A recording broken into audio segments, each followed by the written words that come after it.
What a week we've had with track and field discussions, interviews, memory lane, a lot, a lot. Welcome each and everyone, wherever you are coming from, whether you're coming from Africa, Europe, South America, North America, Asia, Antarctica, wherever you're coming from, Oceanic, welcome each and everyone. And already I see that I have some people on the live, whether you're coming from Facebook, you're tuning in from Facebook or YouTube. Latoya, welcome. Juan Kino, welcome, welcome, welcome each and everyone. Of course, Champs is in the air. It is about the Jamaica Track and Field Championship, which is coming up in a few days' time. And of course, we are going to have fireworks between March 19th to March 23rd.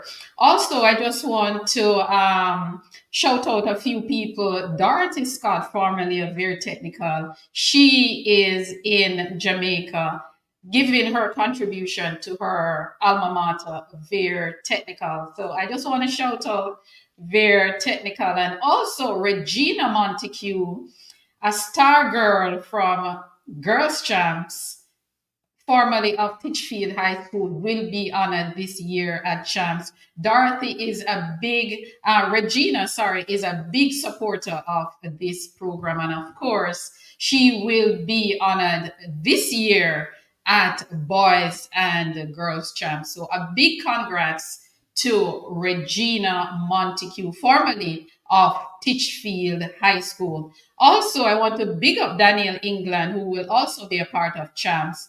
Daniel will be a presenter this year. So I just want to say a big up to two of the people who have been supporting this show from day one. Regina Montague, who will be honored, and Daniel England, one of the stars of the 80s and the 90s, will also be a part of this. And I also want to say thank you to Aileen Bailey Taylor, who was supposed to be here last night. Aileen, Taekwondo Tracy, and Dwight Thomas. They were willing to give up their spot last night so that I could have Corey Bennett, a double agent, the coach of Calabar High School and Heidel High School. He was here with us last night, and we had a good chat. So I just want to say welcome to each and everyone, and I will now bring in my guest, who is Professor Nicholas Powell. Mr. Powell, welcome, sir. How are you? I am doing well. Thank you very much. Great, great, great. Okay, Nicholas, we are. I'm not going to introduce you. I'm going to let you do all the talking. Welcome to the show, Nick. And before we go any further, just tell us a little bit about who Nicholas is and a little bit about your background. Okay, so I originally from Kingston, Jamaica. Grew up in Arnett Gardens and Portmore. Went to the Jamaica College and was invited to leave after a few years. The Um, Jamaica College. yes, yes, yes. Yes, sir. Um, was invited to leave after a few years and went on to St. Andrew Technical, where I played. I ran track at JC. I did field hockey, and at St. Andrew Technical I did track and field. Went on to GC Foster College. I am a certified coach from GC, mostly track and field, and then my went on to Wilmer's Boys and was the assistant coach, one of the assistant coach and PE teacher when Steve Francis was there, and from there went on to the came to the US on an athletic scholarship to Mackenzie University. Well, And well, that's a mouthful. yeah, yeah, yeah. So much more. So um, if there's something special you wanna ask, we can go into it. But there's so much about me that we would spend all day just doing the introduction. Indeed, indeed, indeed.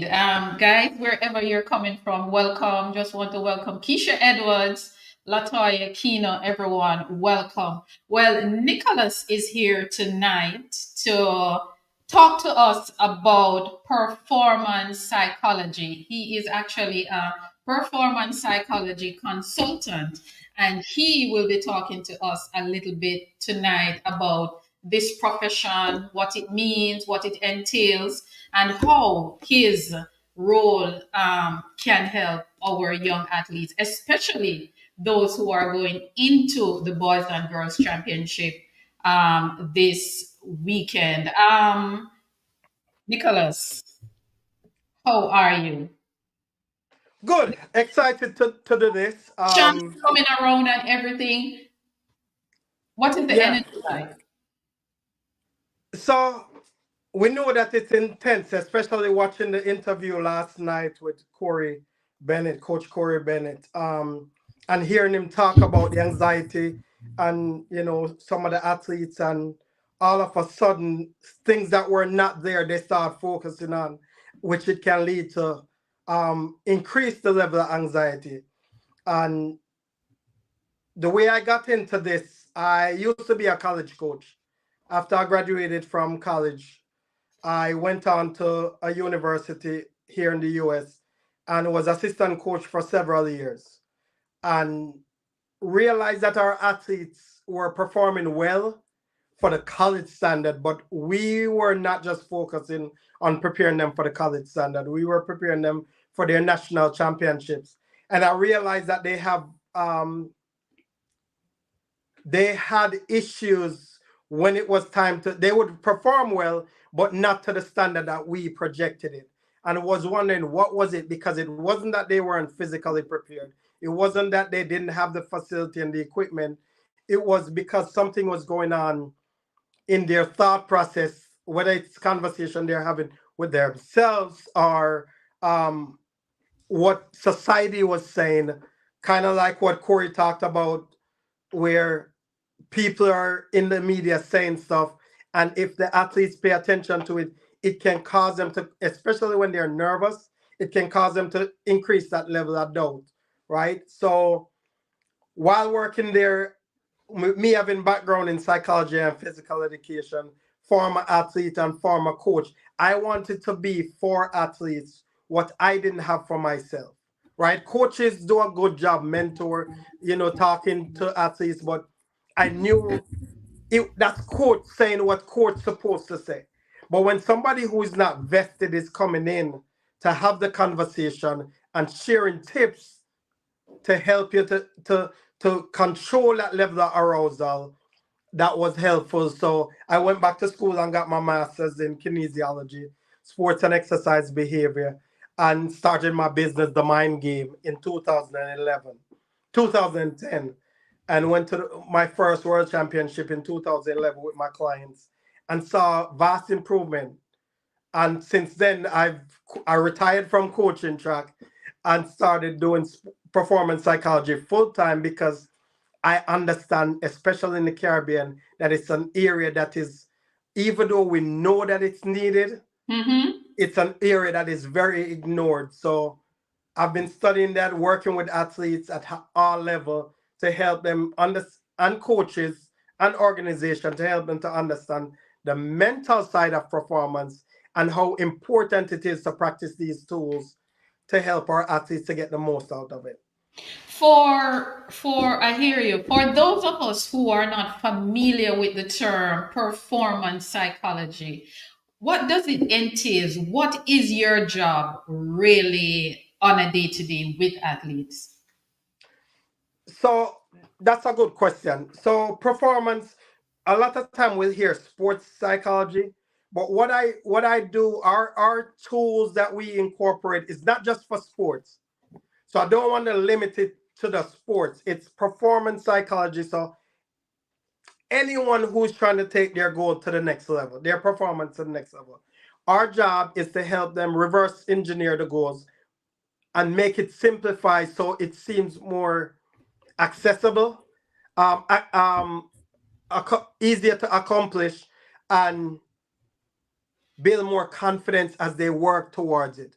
A lot of time we'll set goals, but we never a lot of us don't reverse engineer the goals. So when it's time for them to pursue it, they question, do I have everything? So we as mental coaches, performance psychology, I'm going to use these terms interchangeably. Mm-hmm. Mental coach, sports psychologist, performance psychology consultant. You even have some who are mentors who does similar stuff, but not everybody is trained to do it. That provide that support for our athletes so they can be more confident as they move towards their goals. So we're looking at how they apply, how they're processing what they're doing in practice.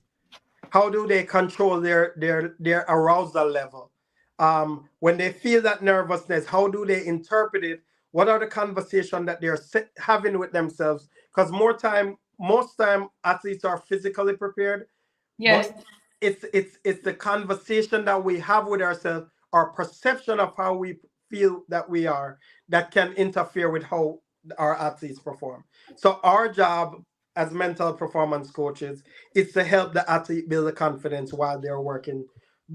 By the time they get to competition, they're more confident in their ability to execute than questioning, am I ready? Based on your experience and your studies, how important is performance psychology slash sports psychology in the world of athletics? I heard this saying a long time ago, and I'm going to use it. We don't wait till our car is in an accident that we get insurance, right? So our job is to help individual. We're training something and hoping that when they get to competition, there's nothing that's gonna go wrong, because we plan for a perfect day, right? As humans, our job is to provide them with the tools that they know that they have what they need, so it minimizes any negativity that goes on. That being said, mental training should be incorporated the first day. Actually, we should come into play before they start doing the physical practice, so they can be more intentional when they're when they're performing, Wow. when they're practicing to enhance their performance. Interesting, interesting. I guess we do it in the reverse, right? We take a reactive approach. Yeah. Our job is to provide, is to do a mental a proactive approach, because we wait till something go wrong as a society, and then we're trying to see how we can fix it up. Whereas our job, and I keep saying our because I'm not the only one, right? There are a lot of high level athletes who are using mental coaches, but because they don't talk about it that much, a lot of athletes don't realize the importance of it. So they don't even tap into it. And then a lot of coaches are not that equipped to train the mental side. So they may ignore it, or you'll hear an athlete say, I didn't perform well, I got to go back and train harder. Does that mean you weren't training hard enough? That's not the case. Our job is to make sure that they're doing the proper training in order to get their performance to the next level. You are certified through your eyes as a sport fan, sitting in the stands watching a race. Are you able to tell that an athlete or a certain athlete needs intervention? So that's one of the things that a lot of people assume, that everybody need that support, Mhm. right? At every level. A lot of people, one of the myths is that when somebody is not performing well, that is when they need the intervention. Our job is to come in and take the proactive approach. So I'm going to work with athletes at the highest level, ones that are performing well, to provide that support. The ones that are not performing so well, to provide that support. So everybody can benefit from mental training. And we have some phenomenal mental coaches that's associated with Jamaica and the Caribbean that are not being utilized to the highest level. And most of the time people think, I don't have any problems, so I don't need it, Yes, right? that's true. Or they'll think, I'm not a professional, so I don't need it. Anybody can benefit from it. How do we get people in general, though, specifically sticking with athletes, how do we get them to trust the process and not feel ridiculed that they might need this kind of intervention? We need buy-in from the coaches. We need buy-in from the administration. We need more buy-in from the federation to provide that support. When I was growing up, we thought that if somebody says psychology, that means your head no good. Um, yeah, mad. And because of that, the stigma associated with psychology, sports psychology, people pull away from it. But when we go overseas, use football, American and soccer or English football, every program have sports psychologists, right? When we go to the Olympics and the World Championships, every other team, just about every other team, major teams that are doing well, they have mental coaches that are associated with their program. We're one of the few programs that's doing well that does not have on a regular basis mental coaches to follow the team. But if I'm an athlete, Nicholas, and I am doing well, I win every time. Why do I need this though? So that way, because you're human, there are days when you're not gonna feel it. That there and what happens if that on that day when you're required to perform at your highest level, you are not feeling it? What tools do you have in place? For some people, they don't need it. They know how to turn that switch on. But for some people, not everybody is like that.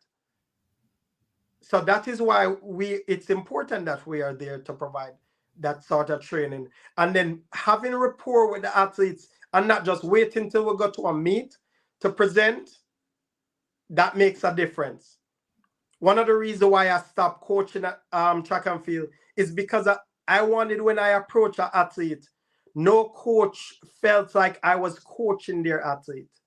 I am providing mental training, and if there's something that's going on with their athletics, then I'll say, hey, let's talk to your coach about that.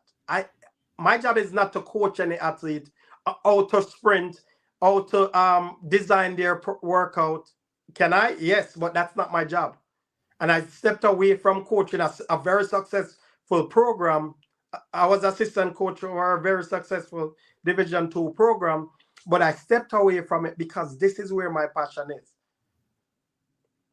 Understanding athletes' needs. What are some of the visible signs that an athlete need intervention of performance enhancement? Again, so there are some athletes.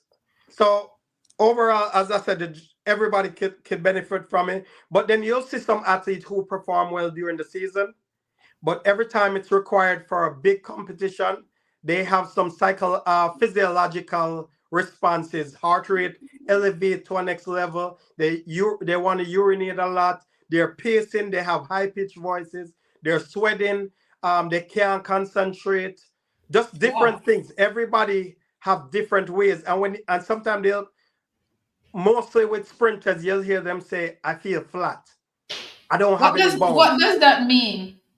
It means that they don't have the bones because their nervous system is Okay. off, because cognitively whatever thought process is going on, it prevents them from feeling confident, and because of that, now they're not able to fire the way they're used to, and the more they think about it is the worse it gets.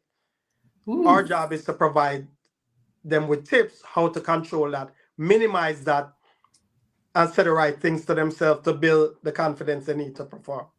And we're going to talk about some of those tips. Can an athlete assess themselves to decide if they need intervention or not? Or it has to Yes, be done by a professional? they no, they can do it, and that is one of the things that we do. And, I know I keep saying we. So there's Dr. Olivia Rose. You have Dr. Jason Scott Hamilton that are based that support Jamaican athletes, right? Including myself, right? So we have people who provide that support. When we work with our athletes, we're teaching them the tools so they're able to assess themselves.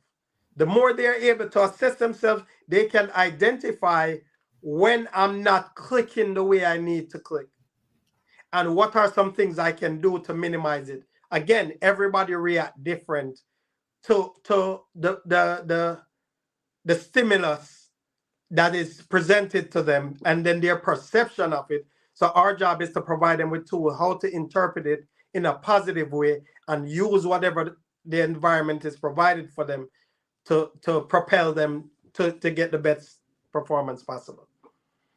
Wow.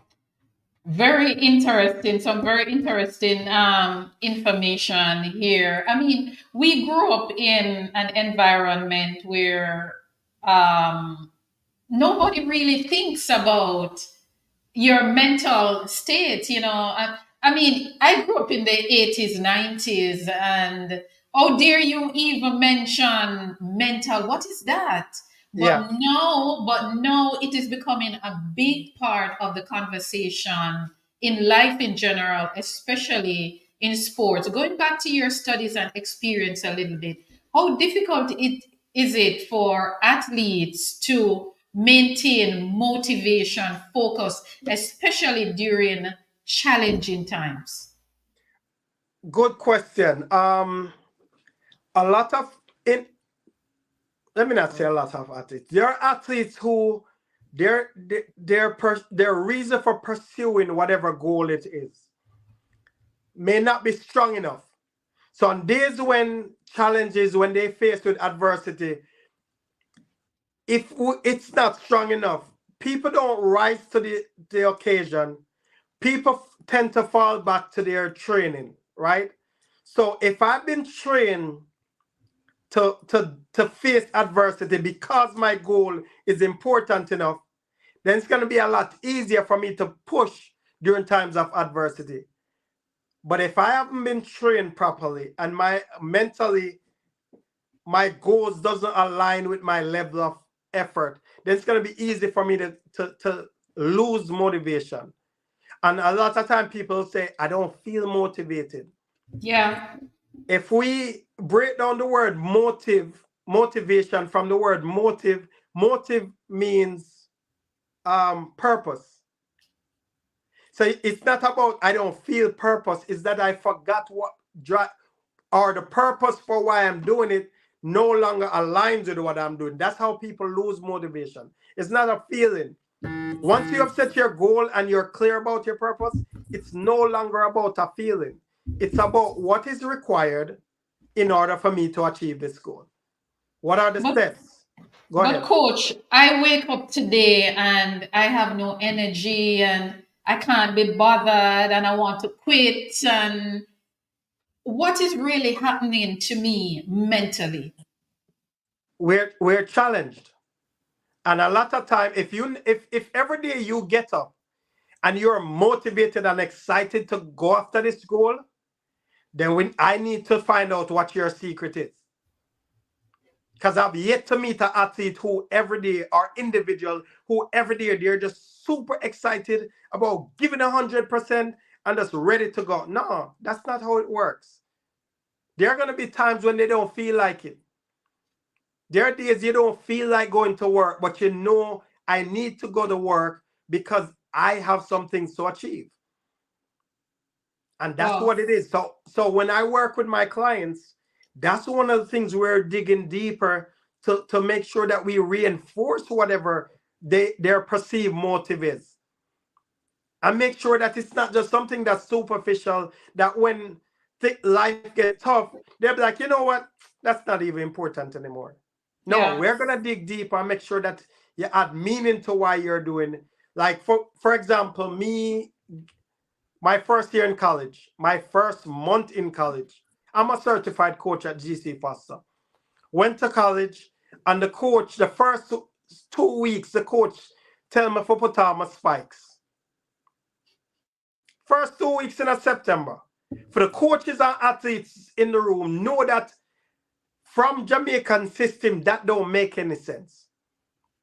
And I remember calling my former coach at the time, Steven Francis. I said, friend of me, I come home, you know. And friend of said, what go on? I'm gonna say, yo, that brother, you're mad. Cause him have me I do XYZ. And him I said, so Nick, why are you there?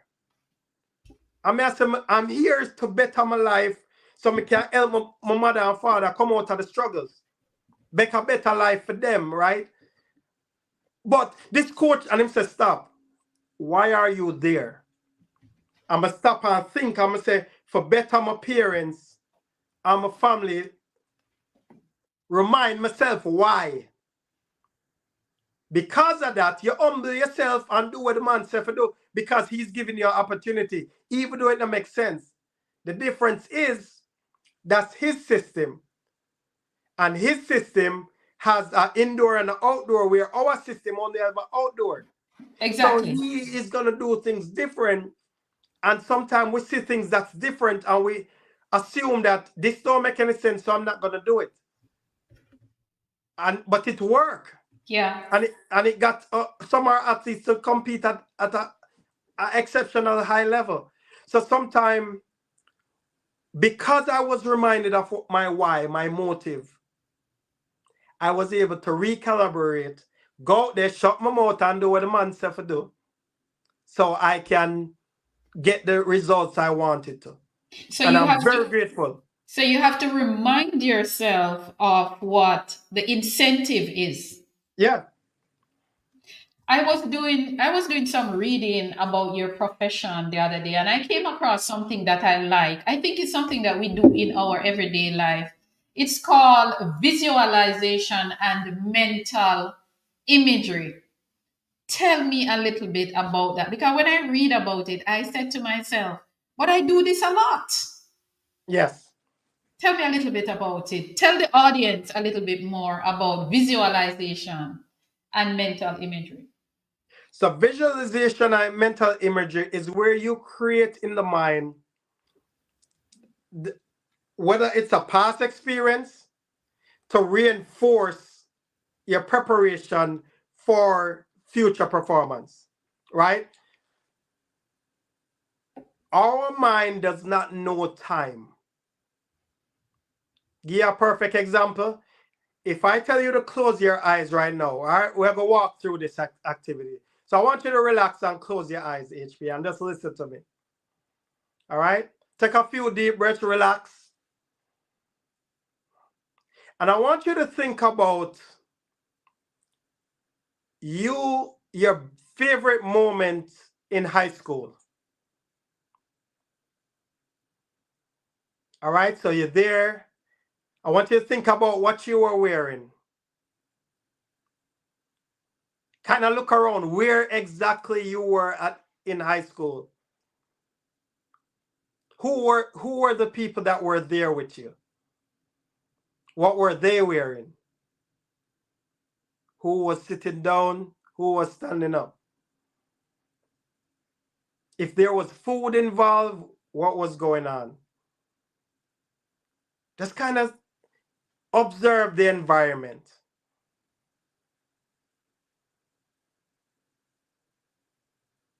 All right? And then I want you to, as you finish with that, just take your time and come back and let me, when you're ready, share with me what you just visualized or you just saw.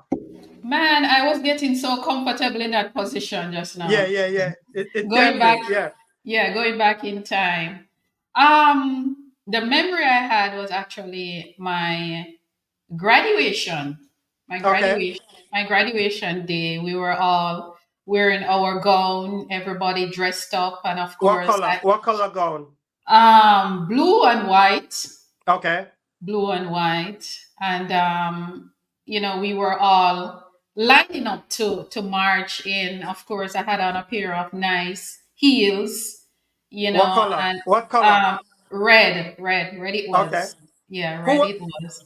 who was Yeah. standing in front of you? In front of me was one of my very good friends. Her name is Annette. Okay. Her name is Annette. She was actually in front of me, and of course, we were trying to fix each other. clothes and stuff to make sure that we look right for the picture moment, kind of thing. Okay. And yeah, Okay. How mhm. vivid was that image for you? Clear as day. Would you agree that you visualizing it, even though it was only 2 years ago for you since you graduated high school, right? It seemed like it was yesterday. Yeah. Cause you and if we continued, you could tell me more details as you process it. Mhm. Our mind is so powerful, HP, that it doesn't know time, and not only that we can remember the memory, we can alter the memory to whatever we want. So when we work with our athletes, we help them to visualize their performance, a previous performance that went well, or even if it didn't go well, we can help them to create it with the corrections and see it over time and play it because we are creating muscle memory, right? I was watching a video with Shelly and Fraser Price today, talking about muscle memory when she was talking to a group, Heidel young ladies, and she talked about muscle memory. When we train in our mind is so powerful that it will stimulate the neurons in your brain as if you are actually performing the task or in that moment. Because as you say, you were there. If you continued, you would have started feeling as if you were there, Mhm. adjusting to a level. So this is how we use imagery and visualization with our athletes to reinforce tools that they have practiced, strategies that they have practiced, so they can be more confident in what they're doing. What about creating new memories or new thoughts? It's the same way. It's So the we same. create what we wanted to. It takes practice. So it's not something where the day before. That's why myself and Dr. Olivia Rose always say, listen, if you're looking for somebody for a pep talk, we're not it. Because what Is we it do, is we it the put same? go Go ahead. ahead. Go ahead. No, you go ahead. Sorry. What we do, we put systems in place to build the confidence over time. We, we may do motivational speaking, but that's not what our role is with athletes. Our Is job is to vis provide them with tools. is visualized imagery? Is it the same thing as daydreaming?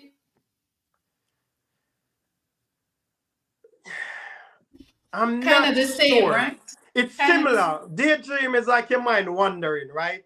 And just all over the place. Whereas visualization is more intentional, right? So daydream, you just sit down and you get lost into something. Whereas visualization and imagery is more intentional, where we're focusing on specific things and Okay. being intentional in what we're doing.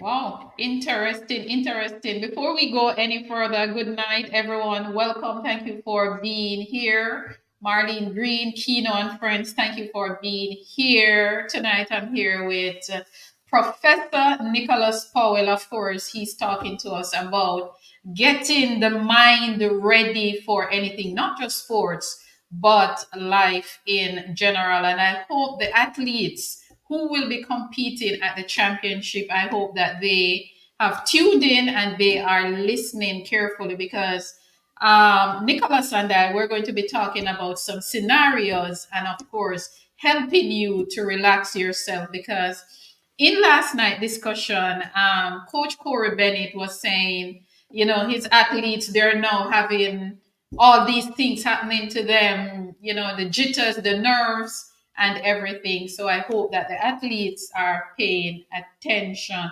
Tonight is really about giving the athletes a free therapy session with Nicholas. Nicholas, championship management. I want us to talk a lot about that because champs is coming up, and of course, the athletes are getting themselves ready. Preparation the night before the beginning of competition. what should coaches and athletes be doing, or what is it that they need to do in order to relax and have a good night's rest? So they need to do exactly what they would do to prepare for any competition. Not change anything. So the people who took it serious during the season went to bed early, then they do that. Because if we know that if we're trying to force ourselves to go to bed early, if we're not used to going to bed early, we're going to be there and our minds are going to be all over the place. Right? So if the night before you're looking for somebody to come and give you a pep talk, we have a problem. But at this stage of the game, the pressure is building. No, they're now getting closer to championship, and who never sick before is sick and all kind of things. At this stage of the game, they're now in camp. They're getting ready to go tomorrow morning. How do you relax them tonight so that they can rest and not be restless in the morning? They're gonna be restless. It's natural. As coaches, I would recommend that they validate what they are feeling. Because if I tell you my head is hurting, now your head not hurt, you go and go lay down. You're telling me that what I'm feeling is not real. Then I'm questioning everything about me. Validate what they're feeling. Talk to them. It takes getting to know your athletes. Right? So when I work with my professional athletes, one of the things I tell them to talk to their coaches. So the coaches, the more the coach know the athlete, is the more the coach can empower the athlete when it's time to compete. And not scare the athlete or attempt to scare the athlete into performance. That never works. Right? So I learned that from previous experience. So because of that, is validating what they're feeling and help them to normalize it, that it's okay. Because every athlete that I've spoken to, and I've worked with athletes since 2011, I've been going to World Championship and Olympics, right? The only Olympics I didn't go to was the one in where during the pandemic. Tokyo. Right? So I've been there with athletes at the highest level, medals and all of that. Everybody experienced that nervousness, is how we interpret it. So as coaches, as mental coaches, our job is to come in and work with the individual to normalize it and help them with the right conversation. That is why we practice it over time and we don't wait till last minute, right? We build synergy with the teams, right? Yes. Even though track and field is an individual sport, we build synergy with the team. So the long jumper is supporting the throwers, the pole vaulter, especially those events that we only have a few people going to those events. When we have synergy, I know somebody who is on my team and valued is over there throwing. But I go over there, go cheer them on and support them, encourage them. Because just hearing that, that's why people spend $millions for home court advantage. Our job is to come in and provide a supported environment. That's why when they see small teams perform well, them have a stronger bond. They're tight, yeah. Exactly. Yeah. We have a comment. There's a question for you because the athletes, they're coming in with their question. The first question is, sir, if I'm the favorite in a race and my opponent is on my shoulder, how should I remain calm and focus on myself? That is a big question. So that's a good question. Yeah. What you have to understand is that, especially when your opponent is from a different school, you don't know what their strengths or weaknesses are. Yeah. Right? So because of that, especially in the sprint events, your job is to execute to the best of your ability. It has there's nothing physically you can do, from my perspective, or should want to do to if you're thinking about the other person, especially in sprints, then you're not in your lane. The only if you, the way in which you approach your race is based on how somebody else is doing, then we have a problem. Your job is to execute to the best of your ability. The longer races, yes, but even then, you're still focusing on the training that you have done. Because if you go to try to run somebody else's race, then it shows that you don't have confidence in your level in your race or your race plan and the But plan that you and coach prepared for over the season. but coach, oh, No man, calm coach, it's all right. but coach, Nicholas, listen to this. This is a real story now. Sometimes athletes, I think athletes need a plan in going into a race because Daniel England was on the program on Tuesday night. We had Champs Memory and he was sharing his memory. And there's a very famous race at Boys Champs where Daniel was crowned before he ran that 200 meters and he was beaten by Donovan Powell. Daniel said when he came off the turn, Donovan Powell joined him and he panicked. He said he did not have a backup plan because normally when he's leading, he doesn't normally lose the lead, so he just run to take. But in this situation, he did not have a backup plan and he was beaten, Yes, he sending was the stadium in a frenzy. because he was focusing, he wasn't in his lane mentally and physically. He was thinking about Donovan Powell, who Mhm. happens to have my same last name. So Yes, um sir. and him used to go Calabar at the time. Me I got JC, so we never told like Calabar them time there. But Daniel, I hope you're no listening. man, I'm a friend now. But this is the deal, right? Yeah. When we work with our athletes, our job is to come up with situations and then figure out how to deal with it. He didn't have a plan, a clear plan, because his plan was always, I'm going to lead from the front and I'm going to win. So the Yeah. minute something else in the environment, he panicked and focusing, took his mind out of his lane instead of staying relaxed and tall and swinging arms to the, because nothing him can do affect how Donovan run.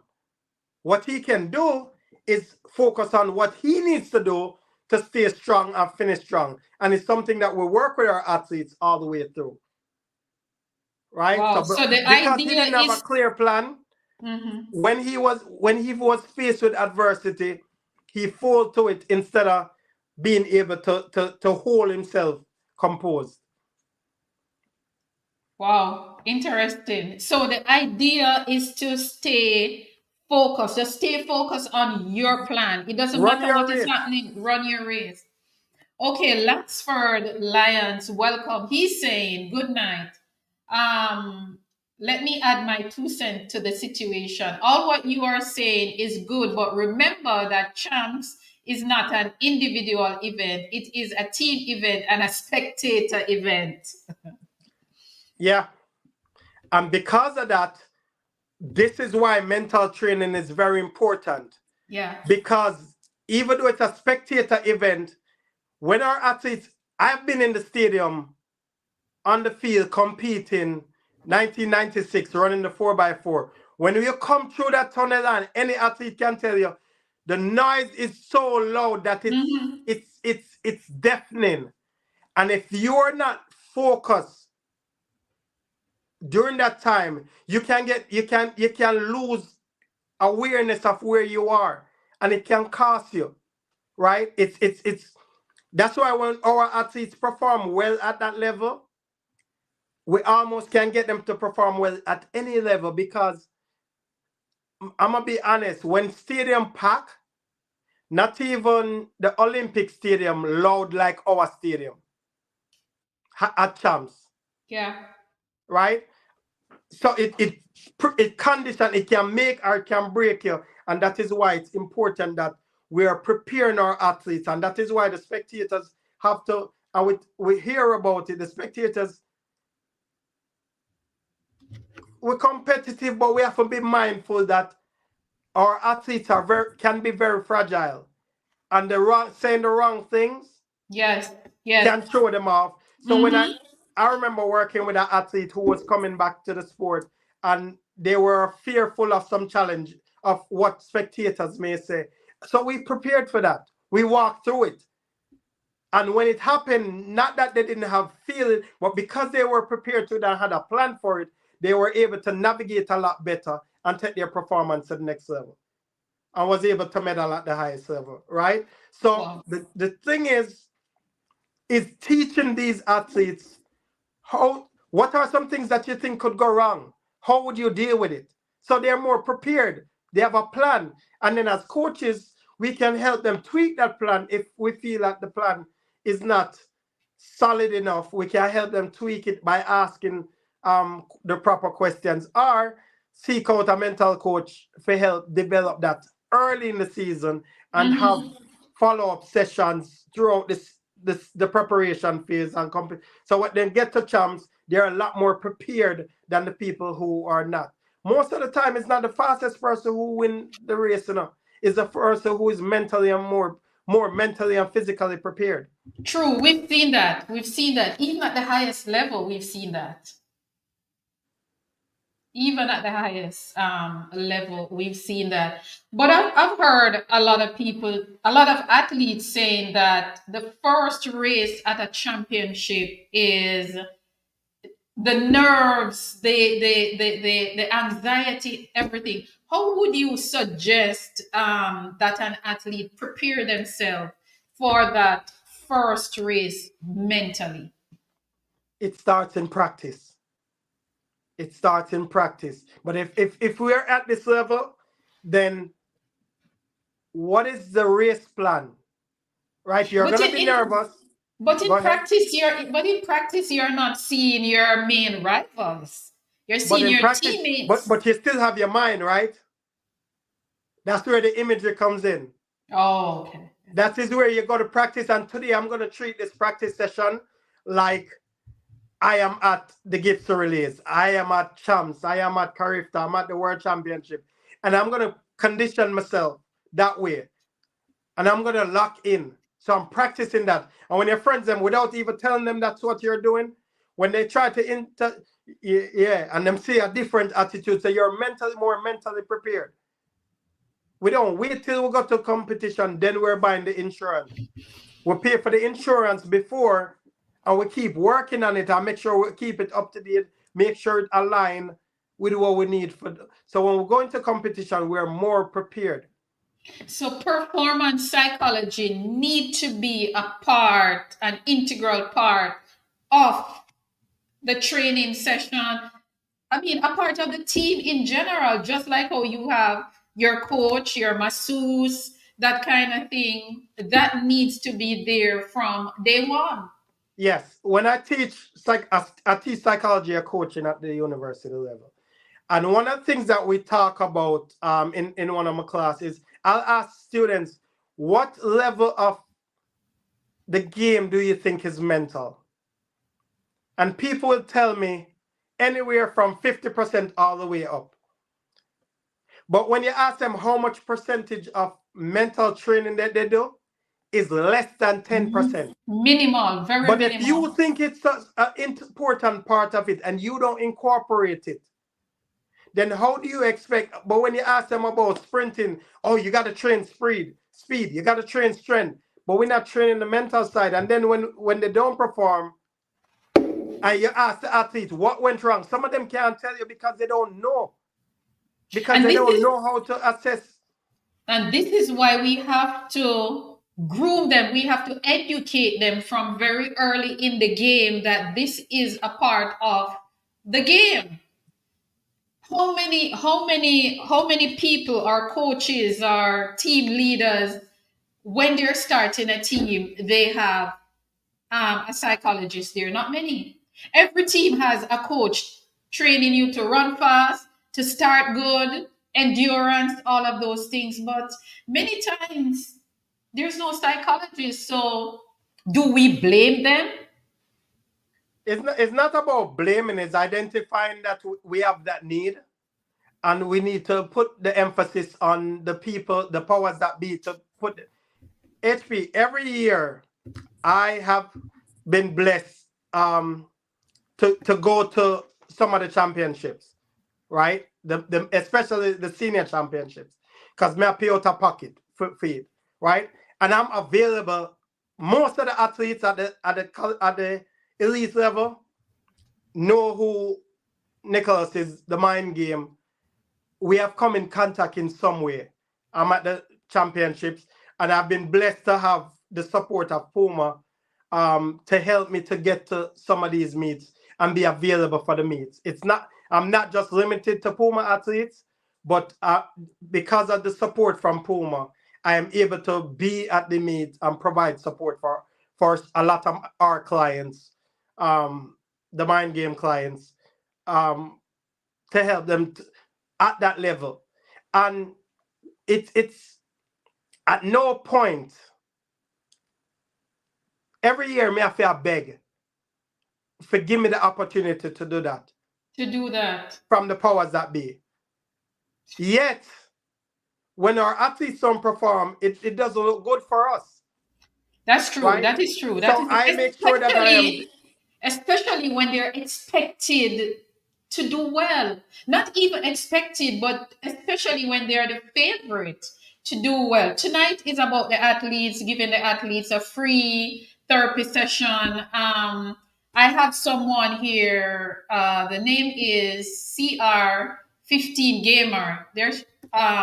They're saying good night, guys. So I know that I can make semifinals, but I underperform in the preliminaries each year, run 1 second slower than my PB. Do you have any advice?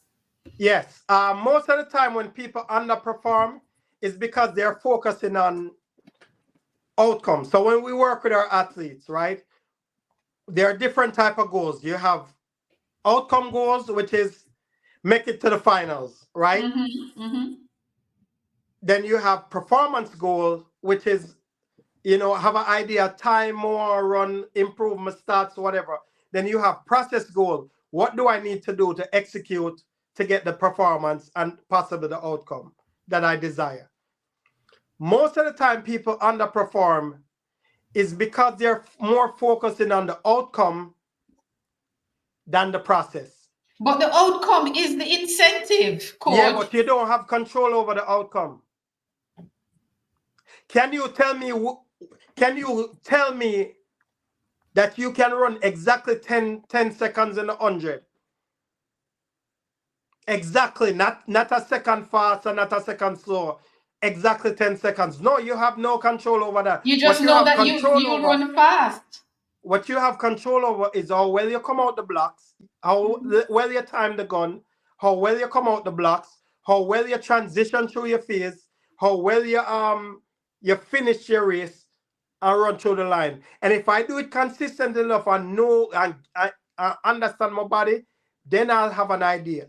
So when I work with my clients and they're getting ready to compete, you can't go in there to think about, oh, yeah, go run in the semifinals when you haven't even come out the blocks for the heats. What do you need to do to execute to get to the semifinals? And focus on that. Stay where your feet are. You can't think about coming off the last hurdle when you're not even clear the first hurdle. Stay where your feet are. So we work with our clients to help them to stay present and execute to the best of their ability. And if you do that well enough and consistent enough, then we'll get to the semifinals and get to the finals. This is another true story. I did an interview with Kathy Rattray recently, and she told me that when she went to the Olympics, she was nervous. She was so nervous that she was just continuously talking. She was so nervous. She was just chatting, chatting, chatting.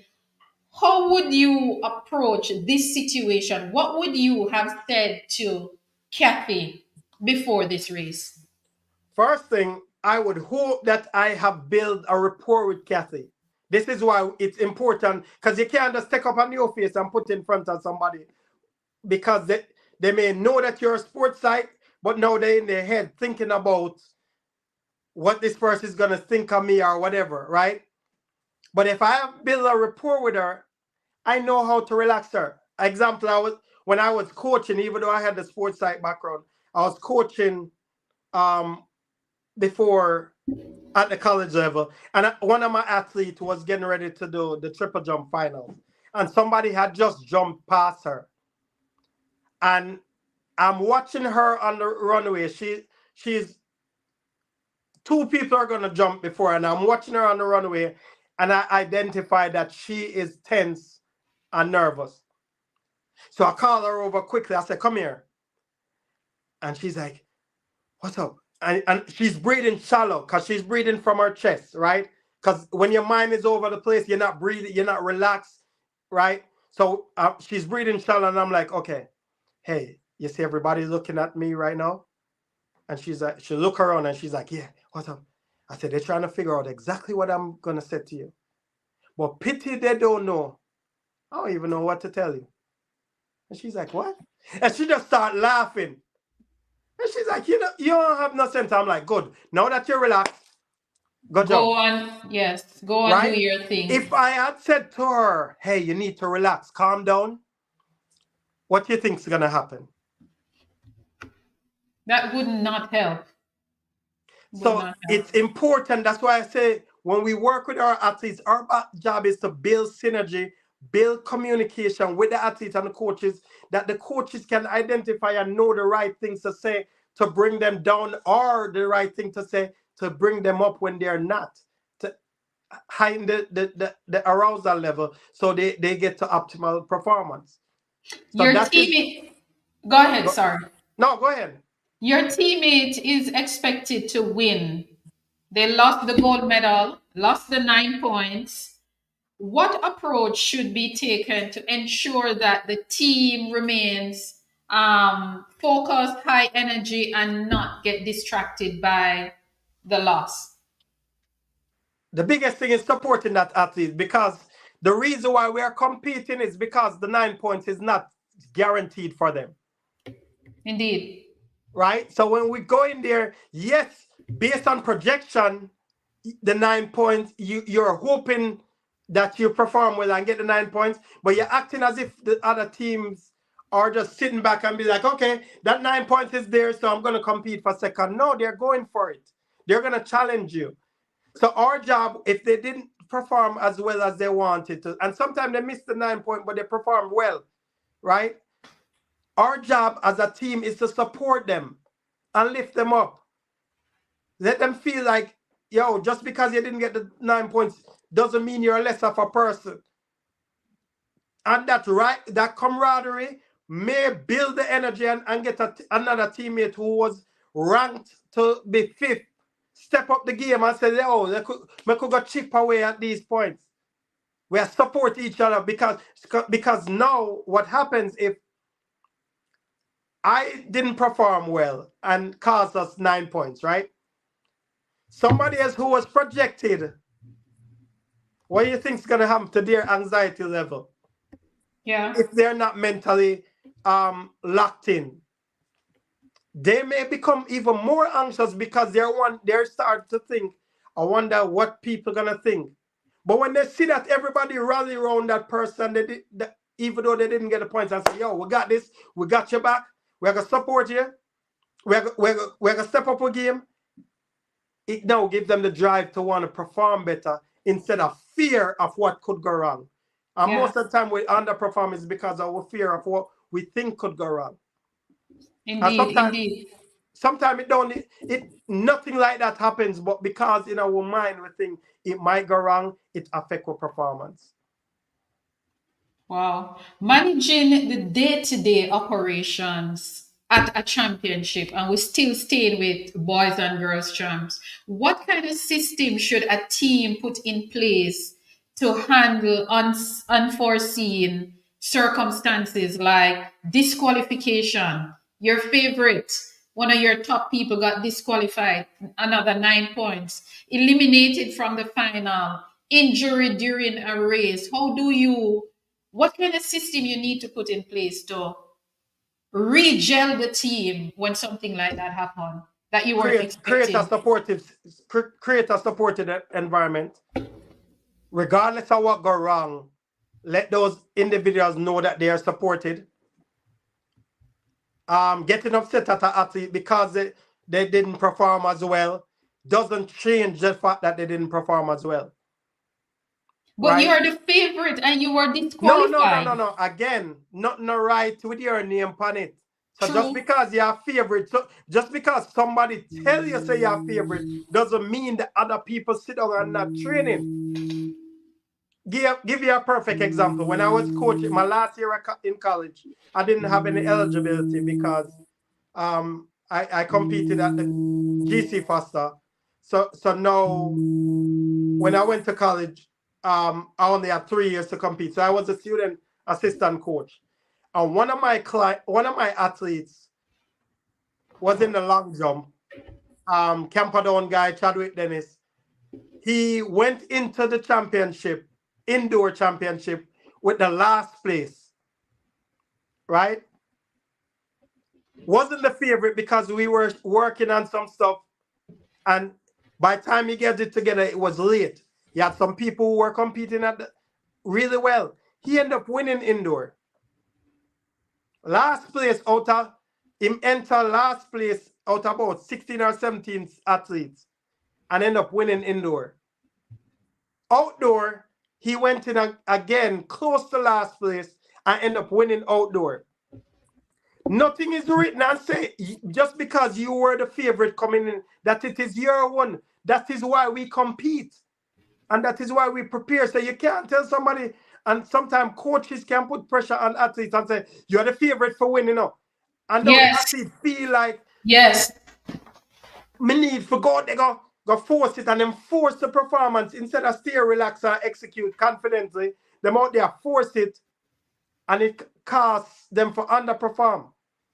We have another question here from the athletes, gamer. What mindset should an athlete have going into a race, knowing that they have an injury, maybe not a major injury, but a slight pain?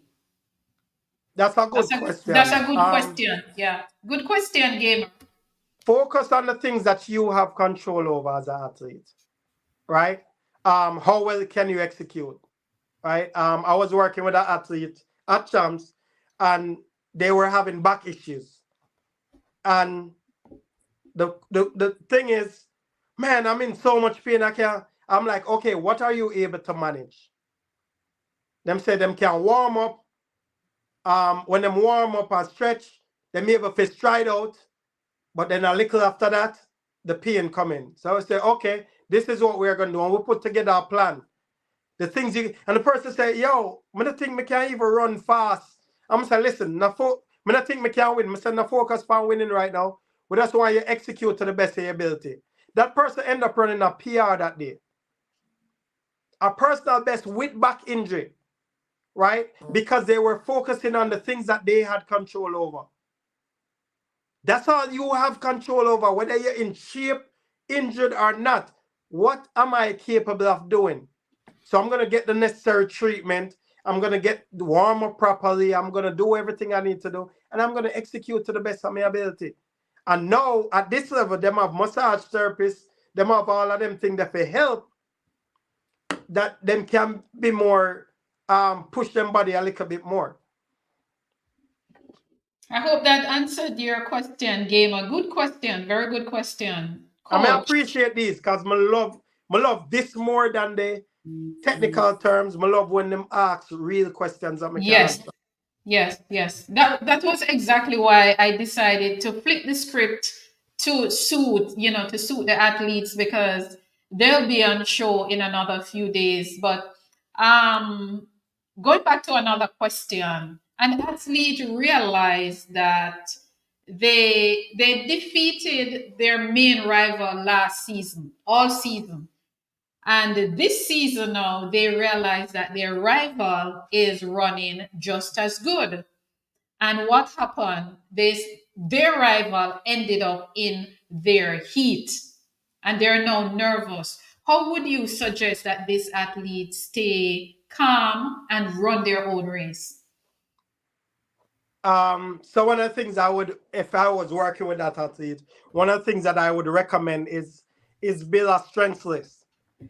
We're from a people, we're from a society where we're ego driven, and the more positive things I hear about myself is the better I feel about myself.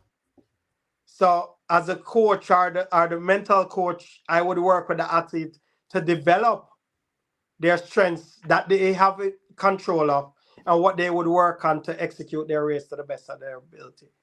And then, because again, it don't matter who is in your race.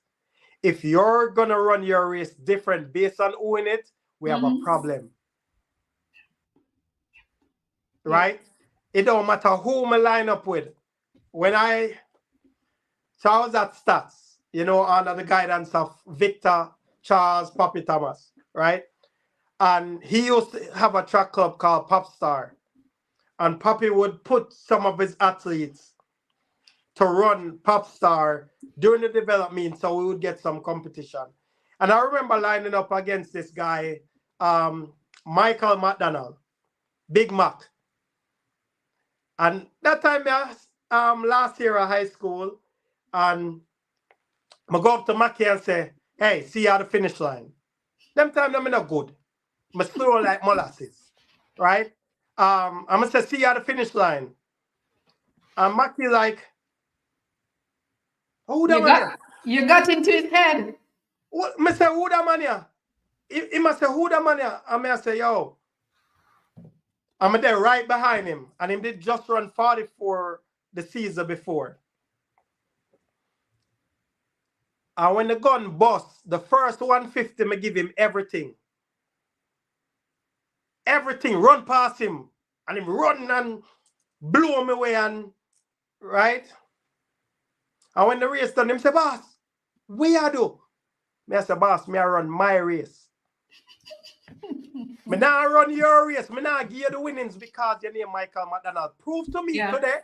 Because what I don't know is if you're injured, where you are in your training, if you did have the bubble guts and weak out, or what.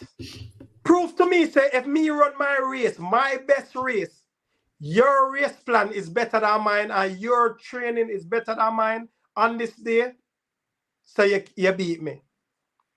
And if you beat me in the morning, prove to me, so nothing never go wrong in the morning, and you're still at that shape in the evening when we line up again. Run your best race. Me not business with nobody. Prove to me on the day that you're better than me.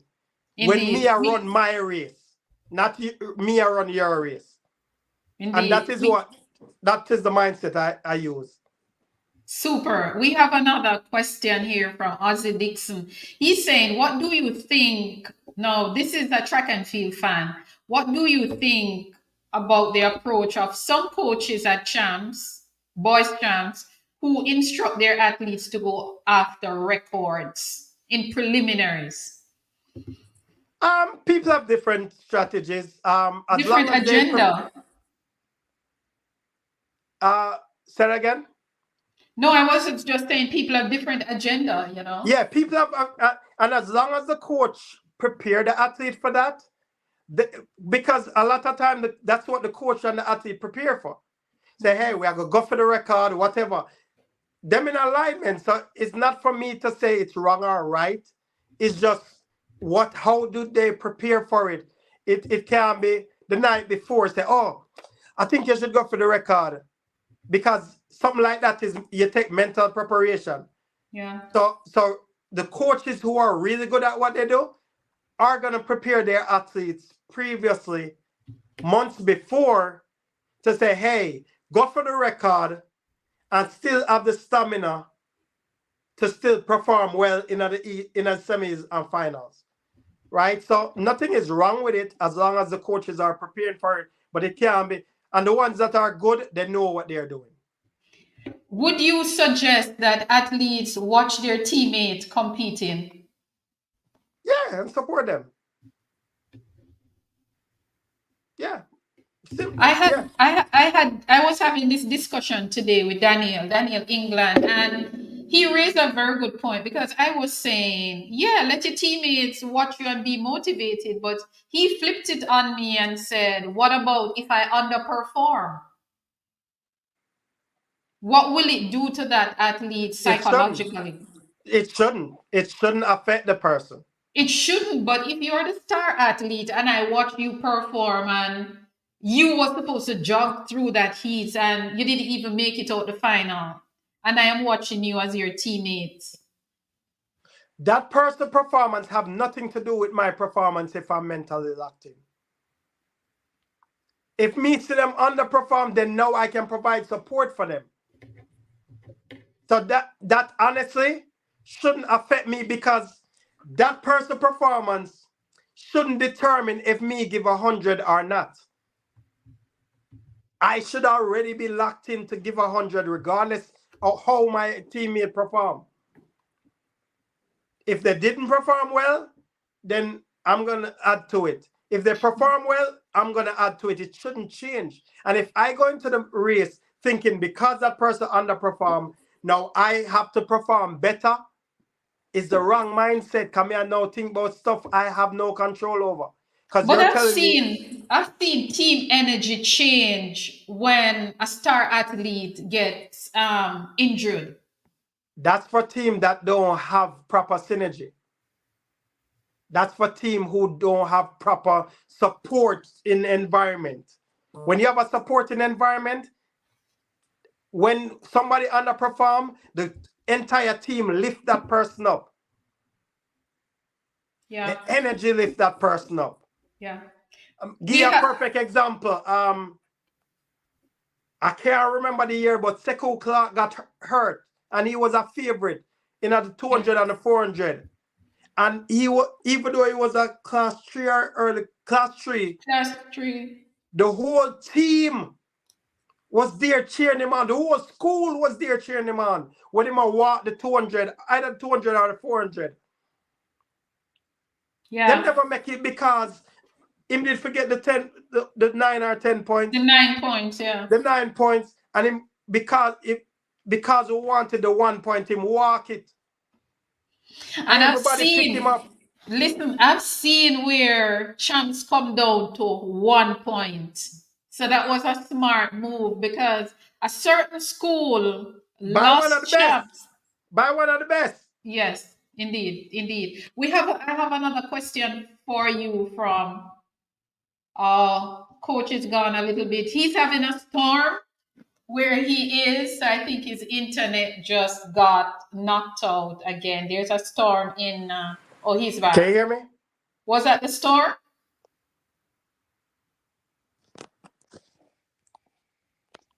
I'm not sure what just happened. Okay, okay. Well, I'm glad that you're back because I have another big question for you from the athlete gamer. My apologies. Can you hear me? Yes, turn your phone the other way. Flip it.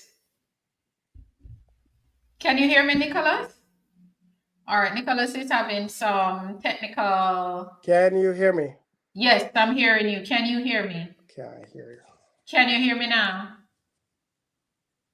Check your volume, sir, because I have another question. Okay, he is out a little bit. I'm sure he will be back soon. So, Gamer, we will have your question answered. Gamer, the athlete, I would love to know which school you're from. What's your opinion on athletes who is in their last junior year and choose to run as fast as possible in the prelims with a mindset of not thinking they could run that fast again in the semis? Okay, gamer. I'm hoping that Nicholas will rejoin us because I think he's having some. Okay, here he is. Here he is. Nicholas, can you Can, hear us? can you hear me now? Yes. My apologies. I'm not sure what just happened. My apologies about Okay, that. it happens. It happens. Okay, we have another question for you from the athlete gamer. Here she's saying, what's your opinion on an athlete who is in their last junior year and choose to run as fast as possible in the prelims with the mindset of not thinking they could run that fast again in the semifinal? This is a loaded question. Hold on. What is your opinion of athlete who last year? Okay. So, my job is not to give opinions. My job is to understand the reasoning behind why the athlete is doing it.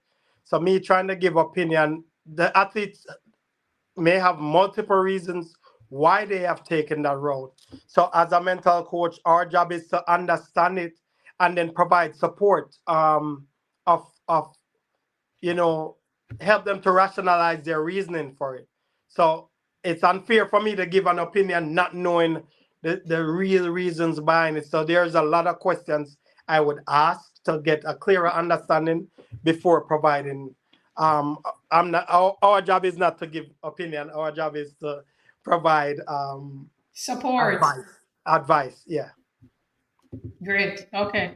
My other question to you is, an athlete is going through the tunnel back to the warm up area, and an athlete from another school that he or she's competing with turn to pass the athlete and say, "Me I go run left you." And that athlete get a little disturbed. How do you help that athlete to regroup mentally? um, I know, I know it We do that a happened. lot, right? I know it happened, but Yes. if somebody said to an athlete, "Me I go run left here," and that intimidate them, that shows that that athlete doesn't have much confidence in their ability. So as a coach, working with that athlete to reinforce their strengths, um, you have some people who, when somebody says something negative, that give Yes. them fire. And we see Mhm. in the documentary, Bolt was like, I wasn't feeling it, but the minute another athlete said he's gonna win, that give him more fire, that force him. But it's not something that happened at competition. It's something that happened over time. And when I know what I'm doing, it reinforced me. So there's nothing you can say to me. When I believe in myself, that is gonna throw me off. So our job as mental coaches, as coaches, is to reinforce in that athlete their ability, their strengths. So when they go into competition, that is what they're focusing on. And nobody can say anything otherwise to throw them off. No old Indeed. boy, no, sometimes not even coaches can say nothing for throw me off from a game. Yes, some people are hard like that, and then of course some people are the opposite. But there's another question for you from the audience. I'm the favorite in my event, the 100 meters, but I'm sandwiched by my two main rivals. Now I'm nervous. How would I regroup? Ooh, we've seen this so many times. Think about your race plan. That is where having a race plan going in. Again, I think I said it before, it don't matter who you line up with. What is your race plan? What is it that you have control over? Focus on the things you have control over. That I is what saw we're doing. I saw something. I saw a video clip of Justin Gatlin recently. He was breaking down 2012 100 meters, and he said the race was set up Jamaica, US, Jamaica, US, Jamaica. And he said when the gun went off, he went out hard and he was saying to himself, "Yes, I'm winning this." And then he said, in no time, Bolt and Johan just whoops past him. So he was sandwiched by Usain Bolt. and Johan Blake, and he said they just fly past him, and he said, "Okay, so this is how this is going." So he was actually talking to himself while he was running because he was actually ahead Yeah. in that And race.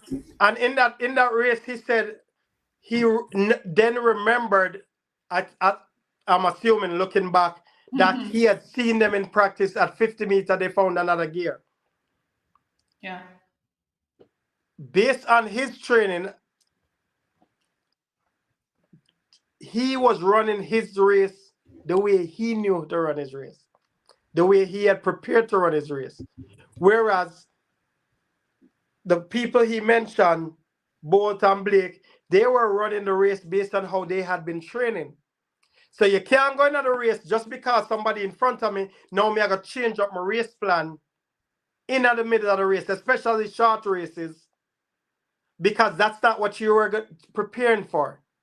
That is why having a clear race plan and knowing that at 40 meter, 50 meter, if I'm right there with them, because I know my race plan, what my strengths are, just execute the way I'm supposed to. But if I start fighting because they're in front of me, I start doing the acceleration at 20 meter instead of 60 meter or 50 meter, then I throw the race plan off.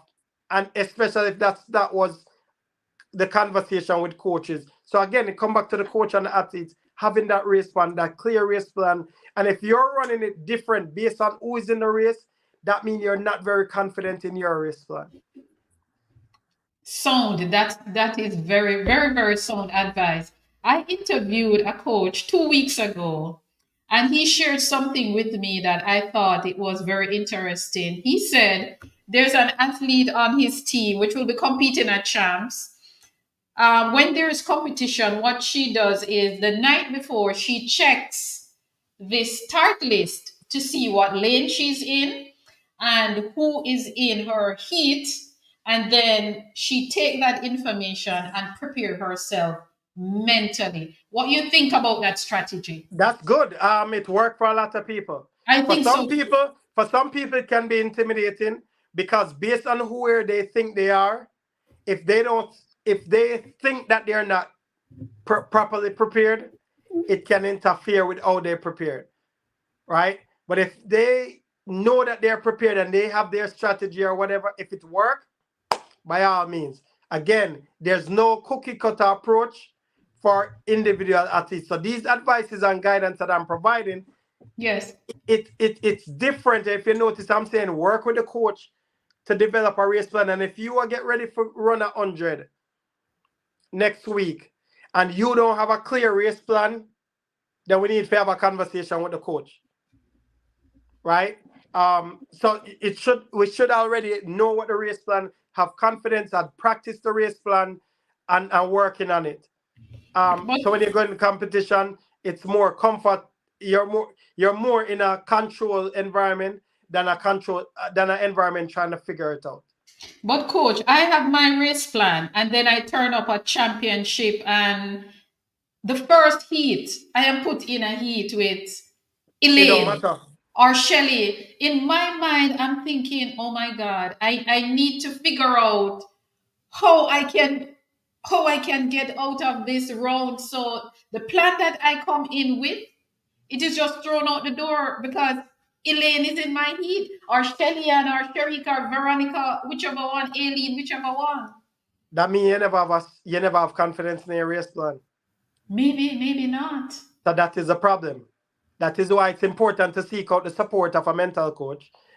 um, we have Yeah, we have we yeah. have three that frequent Jamaica. One live there. I don't know how available Dr. Olivia Rose is, but she is always there to provide support. Dr. Jason Hamilton is in the island regularly. And then I am there as much as possible. I work with my clients um, a lot through the internet, mobile, and then I'm on the ground providing support, going into the unit, into the high schools um, to do sessions. So if that's something we need to set up, reach out to me. I'm available. But it's important to have those things because these Yeah. are things that happen all the time. People who are favorite to perform, to win, and then they go into competition and they don't. And it's not just at the high school level. We It's see it at the even college level, and we see it at the at the professional pro level, level. Yes. Yes. right? How many times we see people who are favorite, and sometimes right after the championship, they run super fast because of the pressure that was there. And that is why it's important for us to provide the athletes with these resources, especially we're investing so much money to get them to get to that level. Provide the support for them so they can be have what they need. I was at the last World Championship and I was meeting with athletes in the lobby, providing support for them so them can perform at the highest level. I had a very successful performance list last year at the World Championship and even at the indoor championship. But unfortunately, I didn't have the proper resources to really provide a safe environment for them. So when an athlete is nervous, you think an athlete is gonna be out in the lobby crying or breaking down or whatever. No, they're not gonna do it because they're afraid of other people looking at them. So it's important to provide that support for them and provide an environment for somebody like myself to be able to provide that support for them and create a safe space that they can unpack, release the stress, and then get the mind back together. So that is why I show up to the championships, whether um, I am invited officially or not, because I want my athletes to perform well. So if I have to find a way to be there, I'm going to be there. We need to talk to the administrations Some of to us make just sure. love some of us just love the sport like that. We even if we have to pay our way to be there, to help. Some of us just love the sport like But that. it's But unfortunate. It's yes, unfortunate yeah, because um, you can't be at the meet or provide support for our athletes and don't have access to give them the proper services. yes, yeah. Hmm. So it's important. I know a few years they have brought mental coaches into into the system. We want to make sure that when the athletes are working with these mental coaches or whoever they bring, is people that they're familiar with, right? Because they're not just going to go to a stranger and open up, That's right? One true. one of my strengths as a working in track and field, I'm a former track athlete. I'm a former track coach. And I understand the mental side. Plus, I am from Jamaica. I am from the Caribbean. So I understand culture, right? We need to make sure that we're putting people out there that understand the culture and how to build a relationship and provide that support for the athletes. That's what we need to provide. And we have people out here that's doing it. We need to put that into the system for make Yes, sure that and I not just give totally agree. and not just give somebody an opportunity and then you have the athletes not comfortable, so they're not talking to them. Indeed, indeed. I've heard athletes said that they are so nervous that after a while they cannot feel their legs and they stop hearing the announcer. Yeah. All they hear is the gun.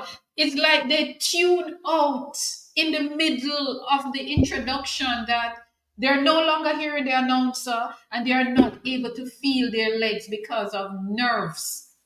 So HP, there's a thing people don't realize how simple things are, right?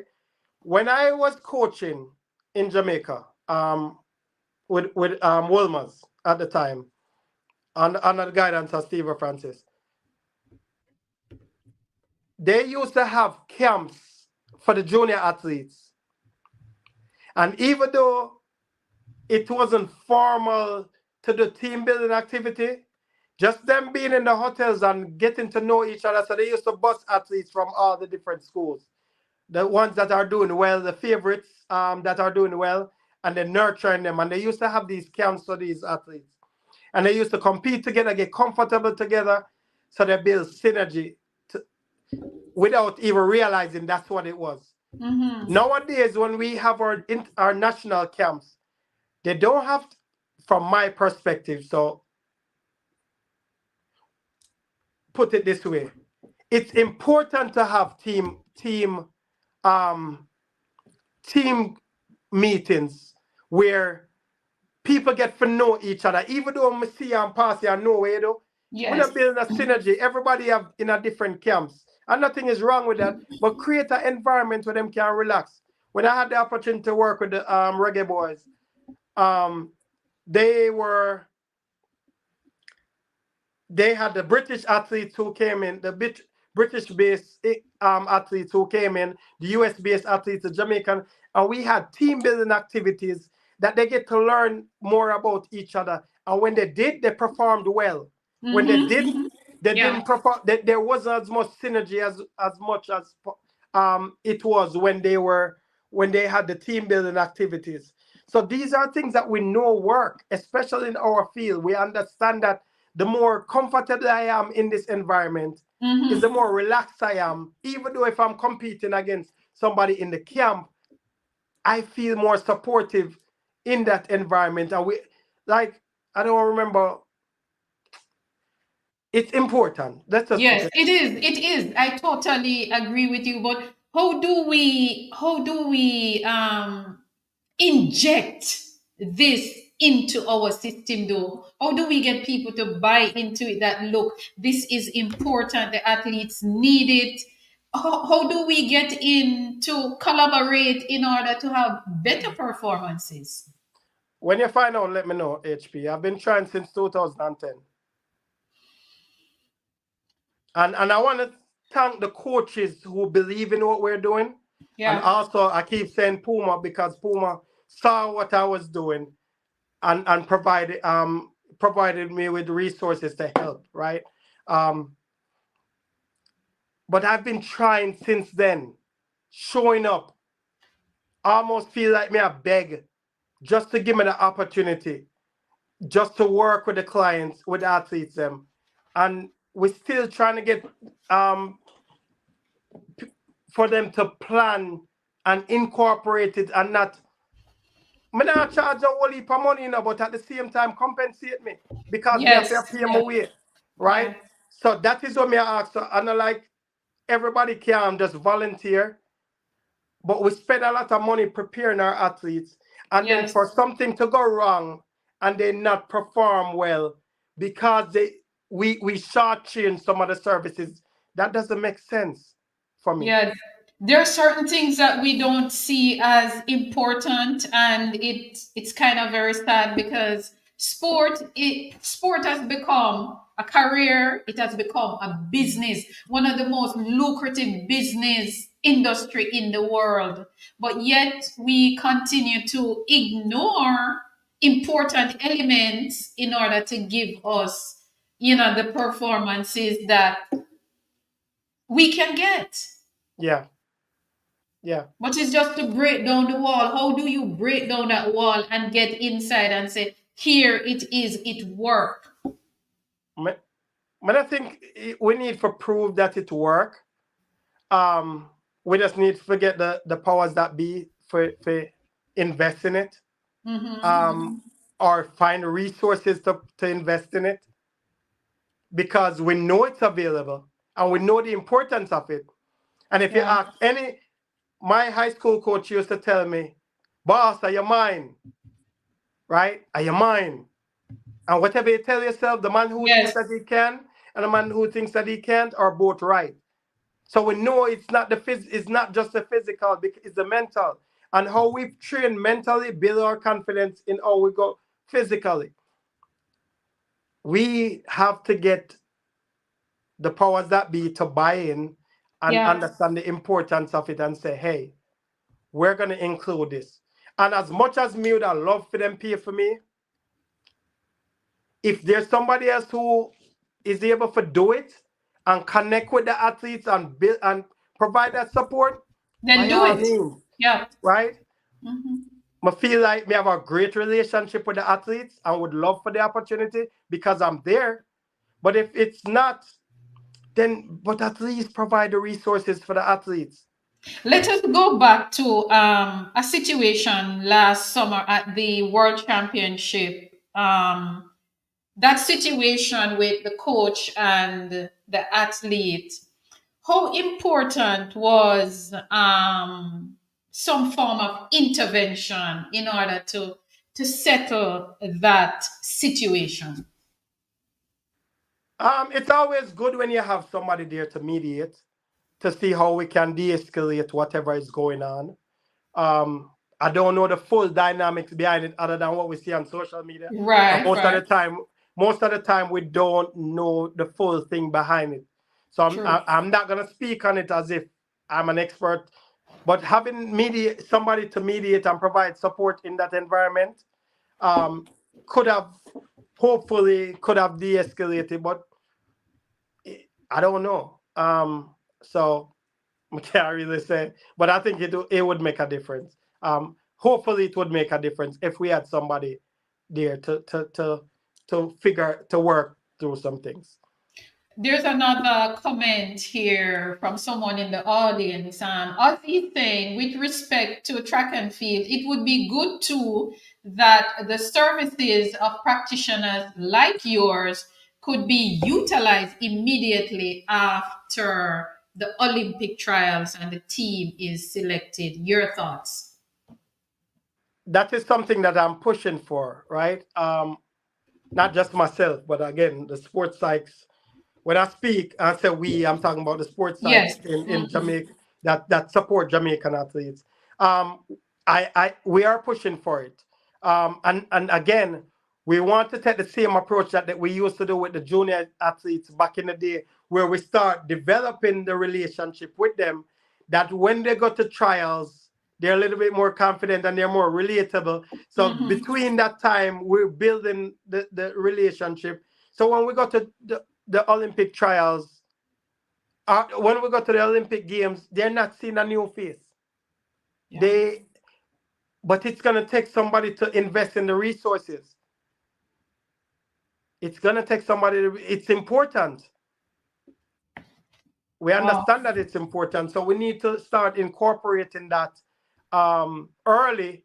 Like there are athletes I'm working with right now that are not able to financially provide us payment, but I believe in what I'm doing, right? So I'm helping out, I'm providing support where I can. For the ones who can, then there's a sliding fee scale. I'm a bread and butter, so I can't afford to do it free for Yes. everybody, right? Indeed. Or Indeed. else, or else I can't pay my bills. But at the same time, we provide the support for any athlete. And again, I share, even though Puma is one of my clients, I work with provide support for all the clients across the board. Them have them good money, we provide the support.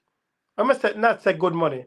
Them reach out to me, we can Yes. set up something for make sure we provide the support for them. And when we're doing our work,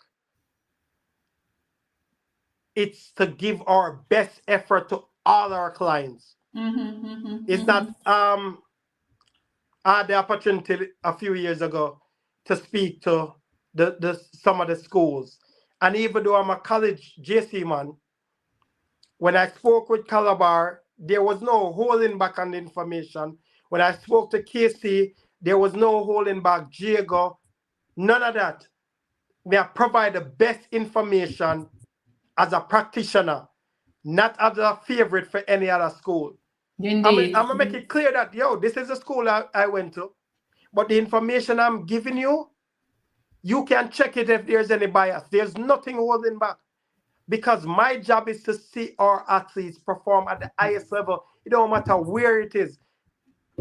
And if the coaches do them job, then it will tell on the track.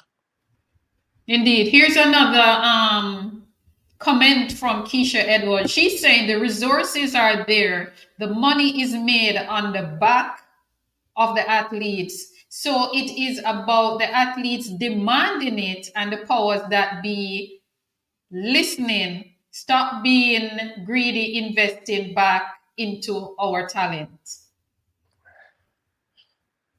Okay. Is it that the athletes are not demanding the Uh, service?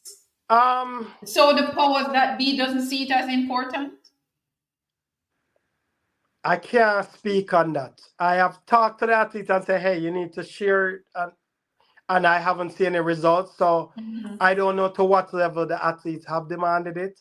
So it's unfair for me to come and say, hey, the athletes are asking for it. I know that athletes have approached, but I don't know what those conversations look like. So it's unfair for me to speak on that. Okay. Keisha Edwards is saying you are appreciated, Mr. Powell, and you will be blessed. Thank you Highly very much. favored. But I totally agree with you. We need it, and I think, as you said before, it has to start from the top. The top need to see that this is important and say, okay, we are going to collaborate. We are going to bring it in as a part of our system to get better results. Yeah, Because some of the results that we've gotten, we could have gotten a better result. we could have. You know. But let me ask you this though. A team, going back to champs quickly, a team is leading by 4 points going into the final event to decide champs. And unfortunately, the team that was leading did not do enough to win the championship. They had their hands so close, let's say 3 to 4 minutes away from the Mortimer Geddes, and they lost it. Talk to me about how you would bring back the energy in that team. How would you bring back that team together to understand that it is championship and it happens? Both the athletes, the coaches, the fans, because at that point everybody need a little therapy. Yeah. I Uh, I was left at the national stadium because of a result like this. I went with a certain person. They were carrying one school, I am carrying one school, and that 4 points went in my favor. And they left me at the National Stadium, and that was my ride. So they were, no, they were so hurt that they stepped out of the stadium and left me there. So fans do go through yes. the Yes. emotions. Yes. Um, so if the fans going through that emotion, imagine what the athlete who wanted to win feels, right? They're already beating up on themselves. So they're looking for some grace from the other people because it's not like they line up and say, I'm gonna try not to win. They're going out there to compete to win. So we have to be mindful of that as a society. But we're competitive, right? So Mhm. and we can't control what somebody else can do. So as coaches, our job is to provide support. So when we are working with our athletes at the mind game, whether they got the results they wanted or not, we're providing support for them. We're checking in, right? Yeah. And unpacking. Whether they won or lost, we're checking in and we're unpacking. So it's not just when, because some people don't know how to deal with success, especially some of the athletes who last year and or somebody who has been injured. If we don't provide support for them, that depression that they go through can take them out, right? So as a mental performance psychology consultant, I am not clinical, right? But I can assess and refer an athlete if I feel that they have a what seems like a clinical diagnosis. I won't diagnose them, but I'll refer them to somebody who or recommend that they see somebody who is clinically trained because a lot of athletes, people think it's only when athletes don't perform well they go into depression now. You have some Yeah. people who have trained for the entire life, for the entire season. They perform, got the achievement, and during that break, they don't know what to do with themselves because that's all they live for. And if they don't have somebody to help them unpack and how to unwind and evaluate and prepare for the next one, them can go in a serious state of depression. There's a movie. a documentary called The Weight of Gold, right? Where people win gold and it costs them life, right? Because them lose family and friends. So when they're not competing, when they're not training, they have nothing around them and them going to depression, right? So our job as mental coaches is not just when something is going wrong, we provide support. We provide support across the board. That's why we build those relationships. Because you tell somebody go see a therapist, they're like, what? I Yeah. just had a session with one athlete who had been seeing a sports psych who is clinically based. So the things that that person was talking to the athlete about was more clinical, but they didn't understand the culture, so they didn't know how to approach it with that athlete, and lost the connection with the athlete. Because I am a former athlete, because I'm a former coach, because I understand the mental side and understand the culture, I was able to relate, get the information that was needed, and provide the support that was needed for the athlete to take their performance to the next level. They're like, yo, is this how your sessions are? I'm like, yeah. We're laughing, we're crying, we're talking about everything under the sun, You creating keep that it rapport. light. Keep it light. Yeah. Keep it light. Exactly. And still provide them. And that is one of the things that I think as a mental coach with that experience, I bring to the profession, to the practice to help our athletes. Do we have a lot of you in our culture in Jamaica, the Caribbean? Yeah, we have a lot. Trinidad loaded. Oh. Bahamas, no, not Bahamas. Barbados, I think, have a few. Um, Jamaica, as I keep mentioning, I know four, including myself, right? Khadija, who went to the Olympics in 2008 with the team. Dr. Jason Scott, Scott Hamilton. Yes. Um, and then you have Dr. Olivia Rose and me, Nicholas R. Powell. Um, that are able to help on the mental side of performance. When you compare us to the rest of the Caribbean, is the rest of the Caribbean utilizing this service based on what you know? From the little I know, yes, to an extent. Some of them don't have the resources Okay. to do it, but they utilize the mental coaches. Um, when we went to on the camp, one of the camps with the reggae boys, we went to different. We saw a different team had their mental coaches. Some of them have 2 and 3 mental coaches. When we go to Wow. the Olympics, Hmm. they have a roster of people to choose from. Each sport had at least 2 or 3 at the Olympics. You know how many we had? How many? How many we had? None. Well, the last Olympics we had one, right? Yes, Dr. Scott Hamilton was in Tokyo. Yes, he was Correct. in. But we are expecting our athletes, we keep forgetting the human side of our athletes.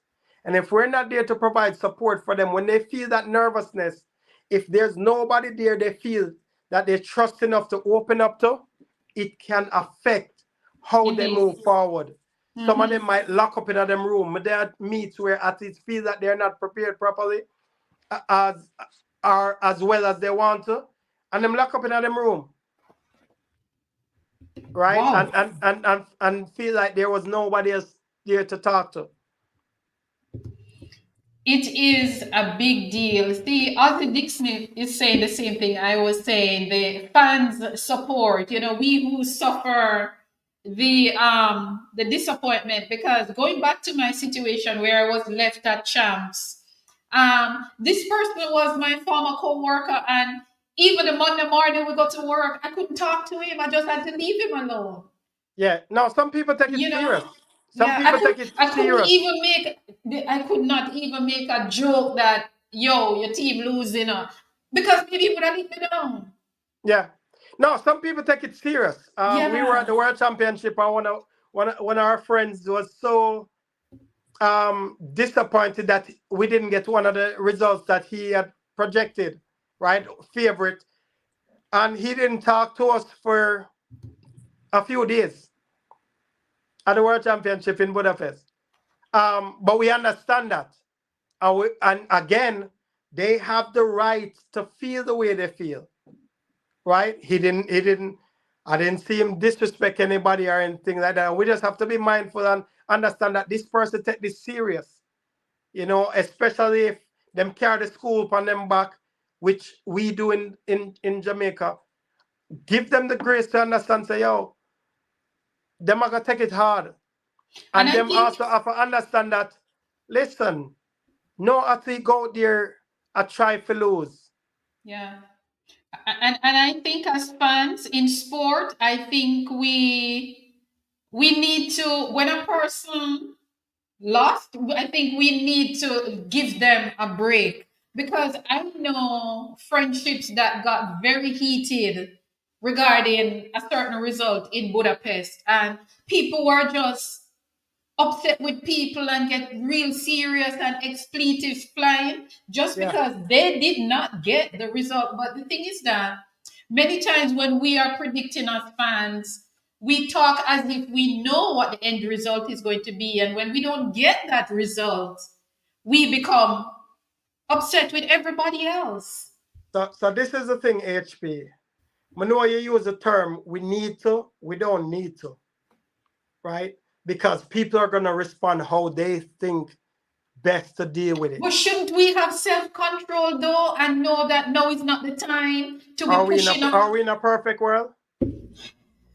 And because we're not, it's important that we as professionals prepare our athletes to deal with individuals that when they don't respond the way they don't allow it to affect them to the point where they become depressed because of what a fan says, right? Yeah. Our job as coaches, because we never go back to the athlete I was preparing, I work with him to help him to be prepared that if somebody shouts something from the stands that is gut wrenching, it doesn't, because you're prepared for it and have a plan how to deal with it. That doesn't mean it don't hurt. And most of the time when it hurt, it'll come from people inside your camp or close to your camp. So how do we prepare for that? The more we prepare for that is the more relaxed we are when it's time for us to perform. So You that is the see, thing. Keisha is saying the same thing that I was saying. She's saying we as supporters should learn and exercise grace and empathy. And I totally agree for the I agree. athletes. We would love it. Sometimes fans are too critical. How do you tell an athlete, or what are some of the things that you would tell an athlete as it relates to fans comment? And because going back to champs, these are children. How do you tell them not to react to what some insensitive person in the stands Help them to say? understand that it may happen because we don't have censorship over everybody. So it may happen. And we work with them and develop the plan of how to deal with it. It's going to be individualized because to some people, it gives them energy. Like Kobe Bryant used to get energized when them boo him, right? Some other athletes, they fall under the pressure, Mhm. right? So And those are the athletes that we need to concentrate on. yes, but we a lot of time we don't know how an athlete is going to respond because somebody who may be mentally strong today may be going through something in their life and tomorrow you say something to them and it causes them for fall.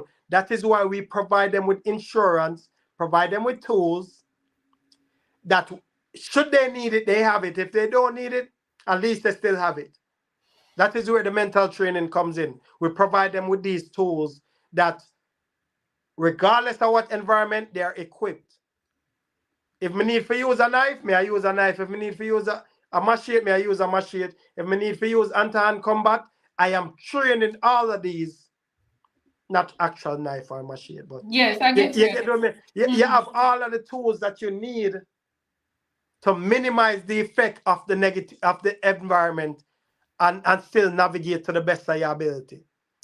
In closing, Already? All right, go on. no, it's actually, I can't believe it's 2 hours, but I like this, and we're definitely doing this so when the athletes can watch and get something from it.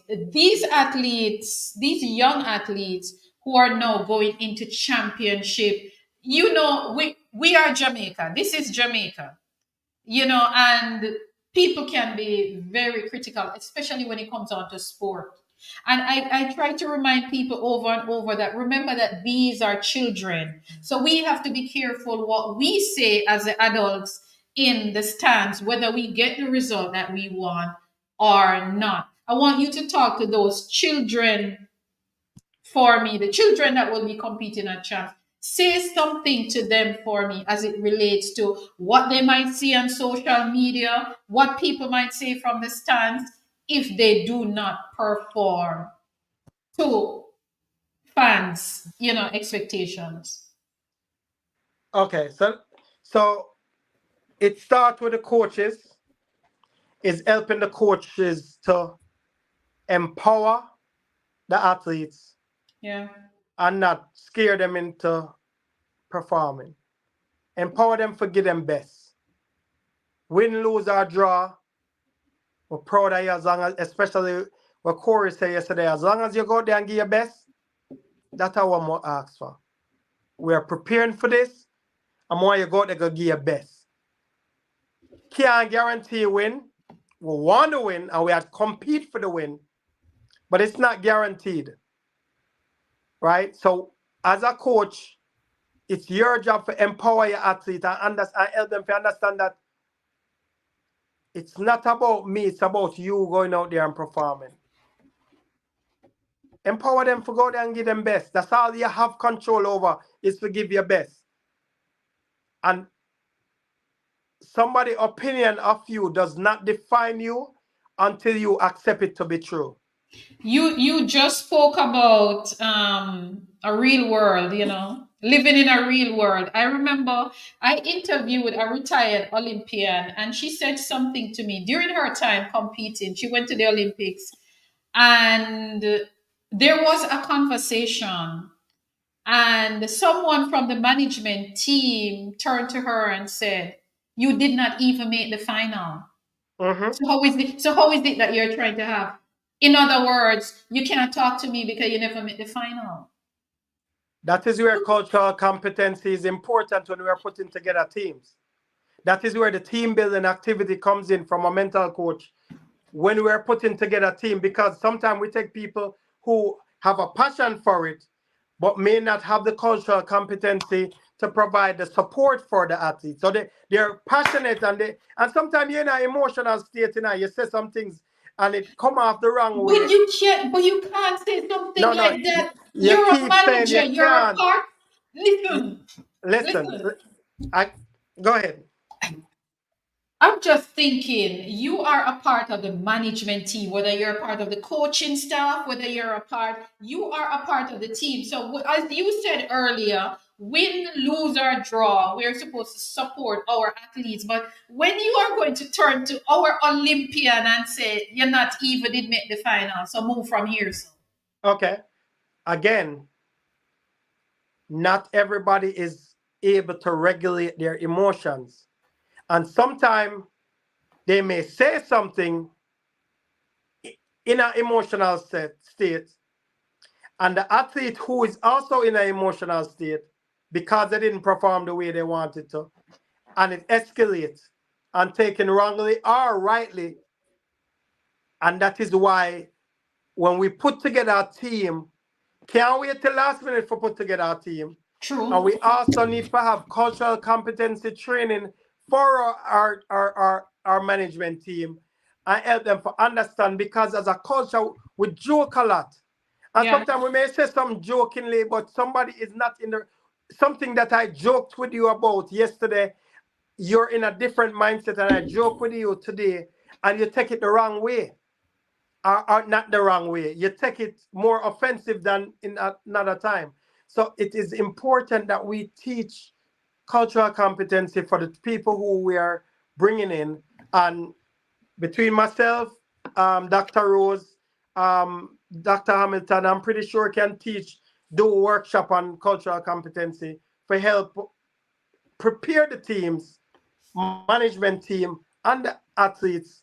So we have a more synergistic environment, cultural, um, competent, more competent, because it may not be perfect, but more competent group that's going there working as a unit for perform.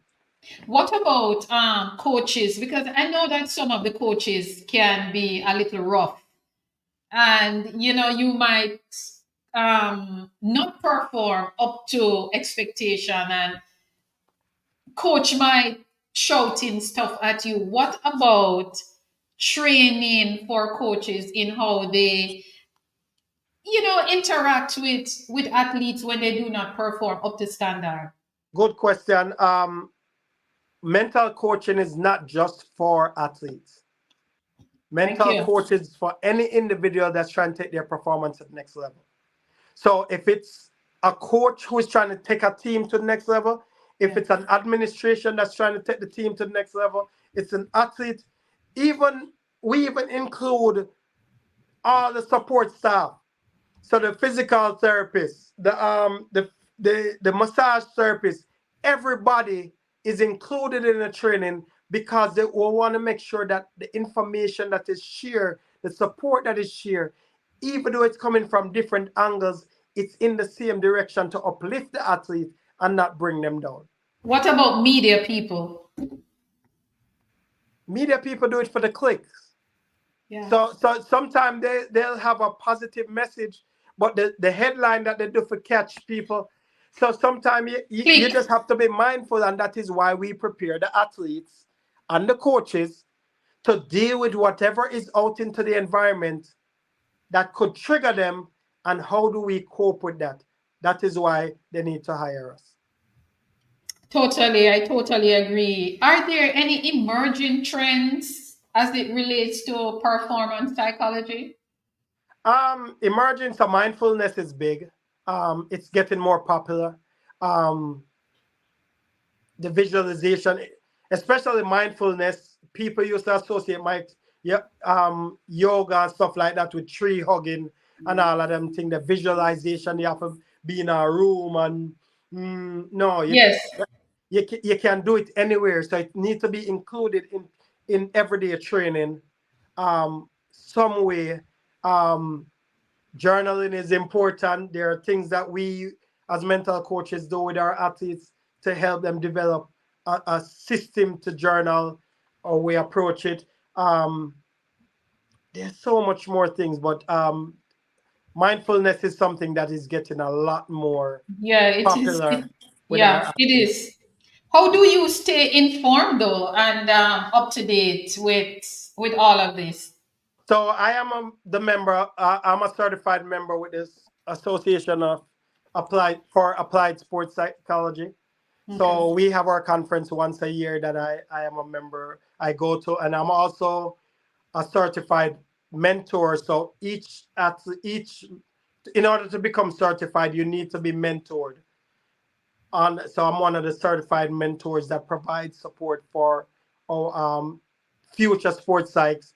And at the conferences we have those. Then we have quarter regional conferences, and then we also have every month we get journals that new findings and all that. So we stay on top of it, and then we have a support system. So if there's something I need support with, I'm reaching out to one of the other mental coaches because they can provide support. What we do is very confidential. So even though, unless an athlete share that it's okay to say they are working with us, we can't come out and say, "Oh, I'm working with this person or this person," and give out identifying stuff, right? So if you notice, I didn't call any athlete name that I'm working with, because it's confidential. They build trust in us, and I want to create an environment where they can talk to me about whatever. Absolutely. And know that I'm not even going back to their coach to tell them what's going on. If it's something they Absolutely. need to address with their coach, I help them develop a plan to talk to the coach to navigate it. Because we need to build trust. And if you Mm-hmm. feel like you can't trust, um, You're not going to open up. Yeah. I have Yeah. clients that I'm at the meets and I walk right past them because they're in a crowd. And I don't want somebody to say, who is that? And they say, oh, put them in that uncomfortable situation. And then they'll text me and say, hey, I want to talk to you. And we talk behind the scenes, right? Again, I share that most of the athletes know me. So even if it's not a client of mine, may go over and just check in with them. Yeah, all things, everything all Yeah. right? Or train all right, cool. I'm not giving them advice, but I check in with them and build those rapport that should they see the need for approach me, they already have a rapport with me. And me now, not every client I talk to I want as a client. Yeah. Not every athlete I talk to I want as a client. We just have interaction because I wanted to know they know that they have a safe space and it's somebody that's familiar with them. I've worked with athletes even before I started my company, all the way up at the highest level. They're on the top shelf. Nobody don't Wow. know because we Do keep you, it's confidential. yeah. Do you work with teams, individual? If somebody wants to find you, how do they find you? So they can find me on Instagram. It's a mind game. You can also there's a link in my bio where you take you to my website and you can fill out the form and reach out to me. You can find me on Facebook, Nicholas R. Powell. You can find me on LinkedIn, Nicholas R. Powell. I think there's a CMPC behind it. Yeah, CMPC behind it on LinkedIn. So, but Instagram is one of the more popular. Or Yes. they can email me at analyst06@gmail.com. Beautiful, beautiful, beautiful. And you work with teams, individuals, it doesn't matter. Anybody who want to take their performance, if it's an area that I'm not very proficient in, then I'm gonna refer them to one of my colleague that I feel like is more proficient in this. Like I know when there's track and field, certain Hmm. sports psych is gonna be like, hey, go talk to Nick, right? Yeah. If there's a sport that I'm not very popular with, like cricket, or I know if it's cricket or sometimes football, even though I know football, our football, which is soccer, Yeah. um, I might say, hey, check Olivia Rose. Or I might reach out to her and say, hey, are you available to take on a group or somebody? Um, and I know like Judith, like the martial arts and stuff like that. Dr. Yeah. Jason Hamilton have experience Hamilton. in that. So I will send them that way. So A my nice work, little body man, a nice little family. we're not competing for the work, right? Yeah. Our job is to provide the best services for the client. We have different approaches. So what might work with one person is gonna be different. Yeah. So just because you may work with one sports psych and it doesn't align, doesn't mean that sports psychology doesn't work. It Yeah. just means that dynamic didn't work.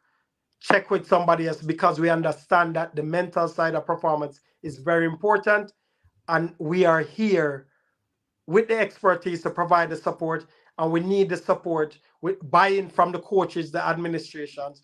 So I want to take this time to thank again Puma and the coaches, whether Puma, Adidas, whatever companies, whatever teams who have provided me the opportunity for work with their clients, with their athletes. I want to thank them for believing in what I'm doing.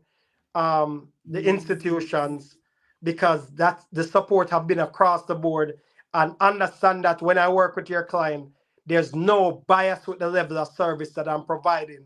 I'm making sure that I'm giving them the best, whether they are US based, Jamaican based, Bahamas based, Trinidad, Wherever. wherever. My job is to provide them with the best care to my knowledge. And if I don't know it, I'm going to get the information and give them because I want to see my clients perform at the highest level.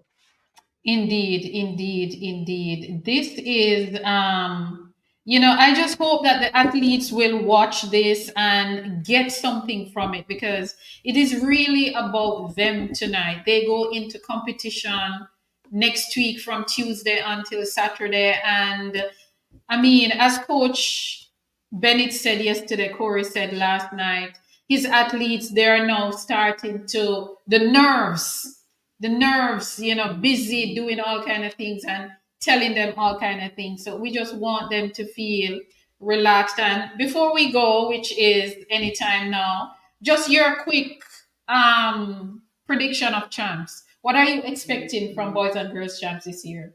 Well, as a JC man, I am expecting great performance from all athletes. It don't matter which school them go, you're not gonna set me up. Um, no, we expect great performance from all of the athletes. I do I my best agree. not to be biased in that, um, because you may say the wrong thing and somebody say, "Oh, you said we never." No, Yes. everybody know me bleed blue, but at the end of the day, I want to see successful performances from all of the athletes. It don't matter them going out there and doing them best, and whatever we can do to support them, feel free to reach out. The mind game is here to provide support. I totally agree with you. I just want to see some fireworks, some good performances. It doesn't matter where, which school, because you know something. In 2 weeks, we're going to be cheering for them. We're in the Jamaican colors at the Carifta game. So Yes, whichever school they're competing for, I just want them to do their best, and remember that at the end of the day, your best is good enough. And I just want to say to the fans not to be too critical, not to be too quick to judge, to ridicule them, because the struggles are real. The struggles are real. And as Coach Bennett said last night, his team still needs some support. And I mean, his team is still, the young ladies, they are pushing, they're still pushing. So we just need to support them. And support is not just money, but in our words, in our words. And let us just rally around them, as the carnival song would say, rally around the West Indies. So Nicholas Powell, thank you very much for being here, and it was good talking to you. And leaving something on this platform that our young people can see and get something from it, and not feel too pressured going into the championship.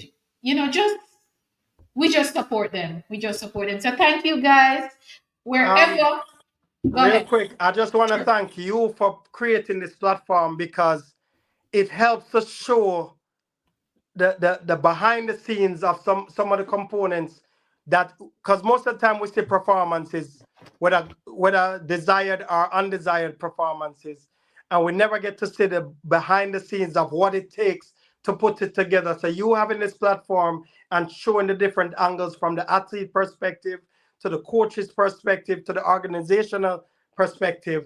So you putting this together, I want to commend you on it and keep doing a great job. Thank um, you. Let me know how I can continue to support. Don't hesitate to reach out.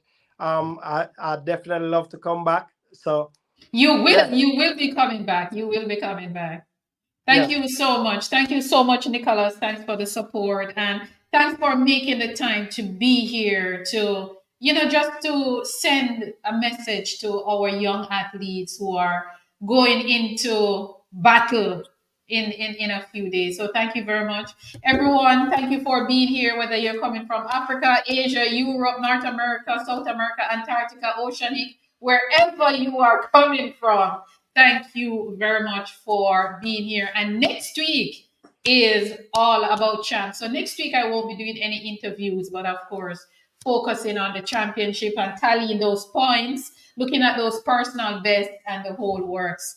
Thank you very much for being here, Nicholas. Thank you. yes. Thanks. Have a Have a good good night. evening. Thanks.